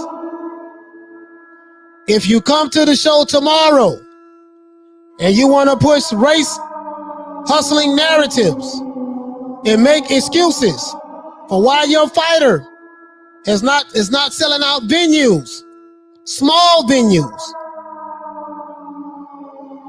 and excuses for why your fighter is not the cash cow of the heavyweight division, you might not want to watch this show tomorrow. Warning, I am coming with the receipts. So when you hear that tomorrow, coming with the receipts. Only reason I ain't dropped it today because I had to cover Terence Crawford. Had to cover my guy. You know, I rocks with Crawford. I am the narrative killer. What I do is I take narratives that people are saying the reason why this ain't happened because of this. And the reason why 3 o'clock, brother. I'll come on 3 o'clock Eastern Standard Time. Sunday through Friday, 3 o'clock Eastern Standard Time. We on. Nothing new comes up, I'm going to drop those receipts tomorrow. Talking about Anthony Joshua. We're going to talk about one of my other favorite fighters, Anthony Joshua.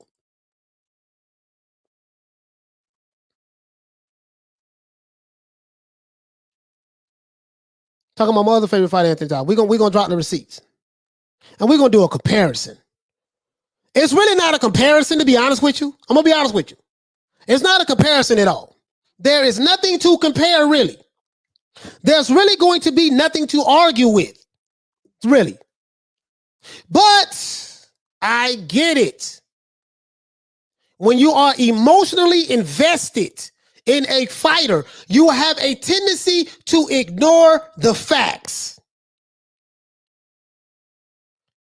When you are emotionally invested in a fighter and you have racism on your mind 24 hours a day, race hustling.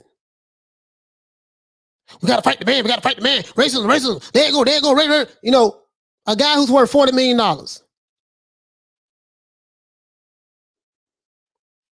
You are going to, I don't care about the receipts.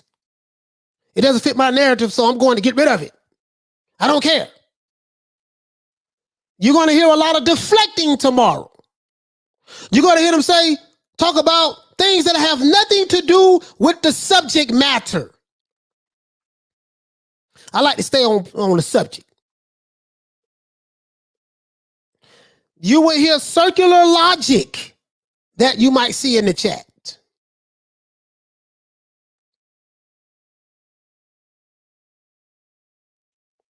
It's not going to have anything to do with the receipts. You can't refute the receipts, but narrative pushers, they refute receipts all the time. But hey, man, it is what it is. Ain't nothing I can do about that. I'm gonna just drop the receipts. Let them deal with it.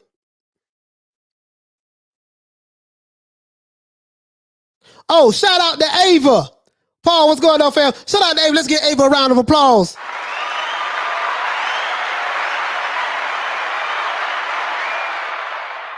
Shout out to you, Ava. We're going to give you a round of applause, sis.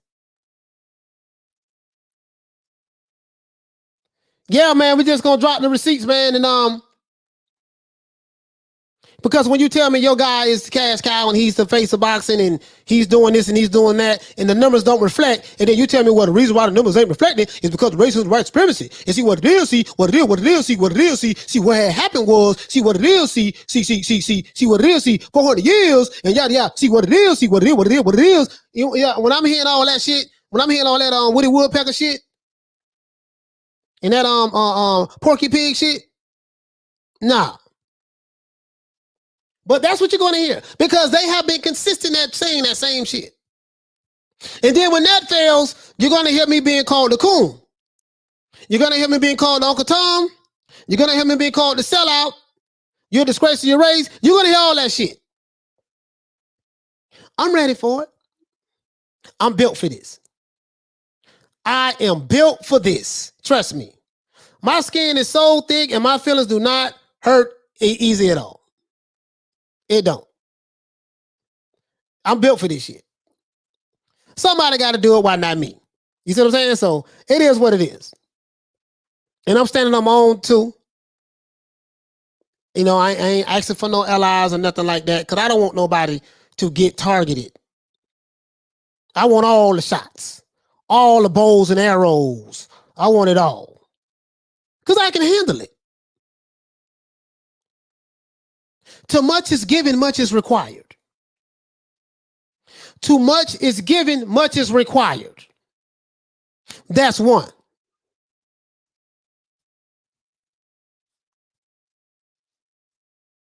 Too much is given, much is required. And it's something that I learned as well. Now, this is something that I got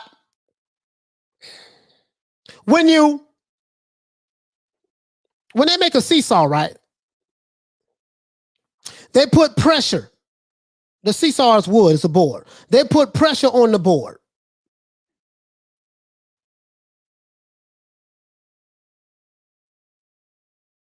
They put pressure on the board. And you just can't, make a seesaw and just say, y'all sit on it. You have to put pressure on the board to see how much pressure can the board takes before people sit on it. Because if the board can only hold 100 pounds on each end, and the person sitting on the board on one end weighs 140 pounds, and another person sitting on the other end weighs 160 pounds or 80 pounds, guess what? The board is going to break. So what do? You have to put enough pressure on the board. This is how you're going to find out how strong the board is. If you find the right board and you can put 200, 300, 400, 500 pounds on it, and that's what you need, that means that that board is strong enough to stand up to the pressure. I am strong enough to stand up to the pressure. Whatever pressure that these YouTube streets have to offer. I'm strong enough to stand up to the name calling. I'm strong enough to stand up to the cackling. I'm strong enough to stand up to the trolls. It doesn't matter. I can handle it. I can handle it. I'm a big boy. Doesn't matter to me. And I'll be here again tomorrow at 3 o'clock Eastern Standard Time. So now, guys, let me go ahead and give everybody a shout out right quick. Shout out to Lisa Bales, who was here, my sister Lisa Bales. Shout out to Karma Serene. Salute to my sis. Shout out to Lady Shan. Clyde, the Rods Clyde, the Pussy World. Hey, listen, y'all ain't know I was bilingual, huh? If you ain't talking like that, you ain't no Jamaican. If you don't say you ain't no real Jamaican. You just fake it. Shout out to all the Jamaican brothers out there. I don't want y'all getting mad pulling out your machetes, man. It's just jokes.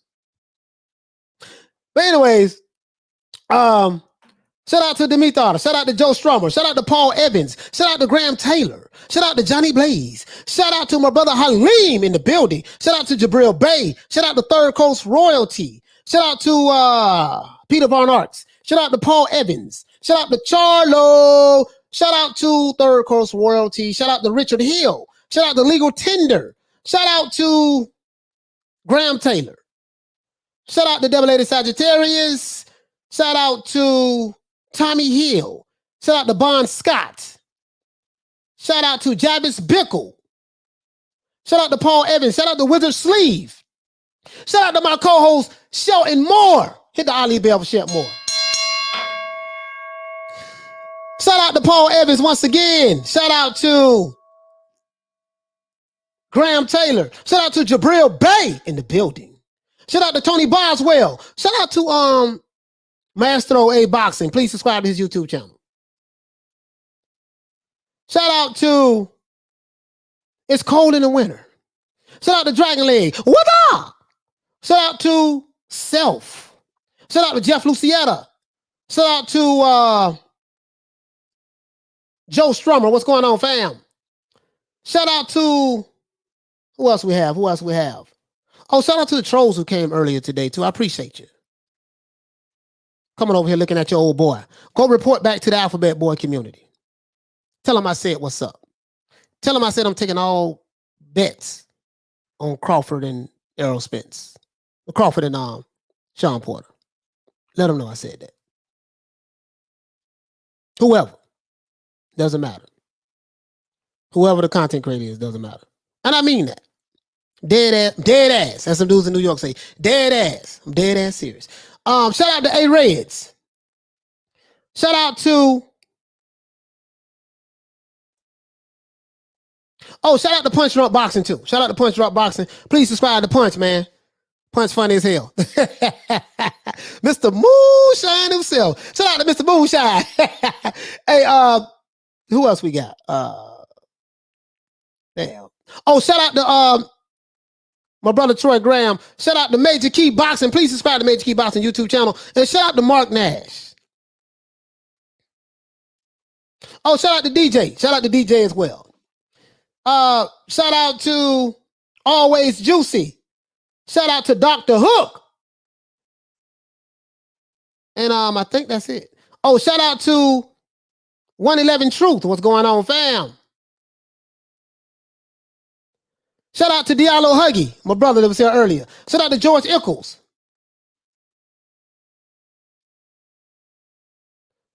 Shout out to my brother Shelton, man. I already said that. It's my brother Shelton Moore. I hit the Ali Bell for him as well. Shout out to Bruce Goals. What's going on, Bruce? Shout out to Alchemist 73.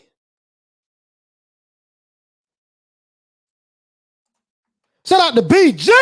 Oh, yeah. Shout out to OG, double OG, triple OG, quadruple OG. Hey, man, I like that OG. I like that OG name. I ain't gonna lie to you, bro. I'm not gonna lie to you, man. Shout out to Haymon Bob Arum. Shout out to Tommy Hill. Oh, hold on, guys. Hold on.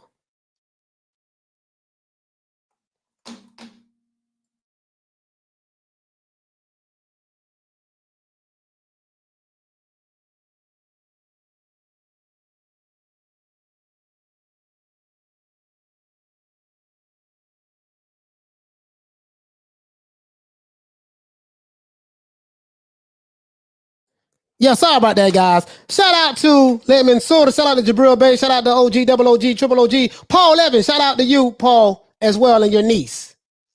Shout out to Bon Scott. Shout out to my brother Charlo. Other than that, man, it's our boy Coach Malachi Williams. I'm coming with the receipts tomorrow. So when you hear this,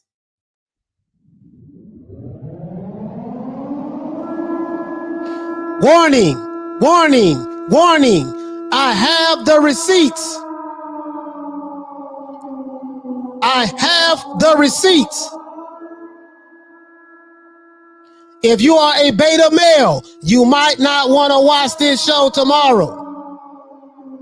If you are have an emotional attachment to a particular fighter, you might not want to watch this show tomorrow. If you have a problem with the truth or you have a problem with receipts, you might not want to watch this show tomorrow. When you hear that, that means I have the receipts.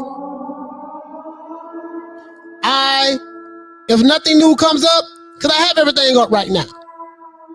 Have everything up. When you hear that, this is a narrative busting warning. This is a fanboy warning. This is a race hustler warning. This is a troll warning. When you hear this sound, trolls, fanboys, race hustlers, race baiters, beware.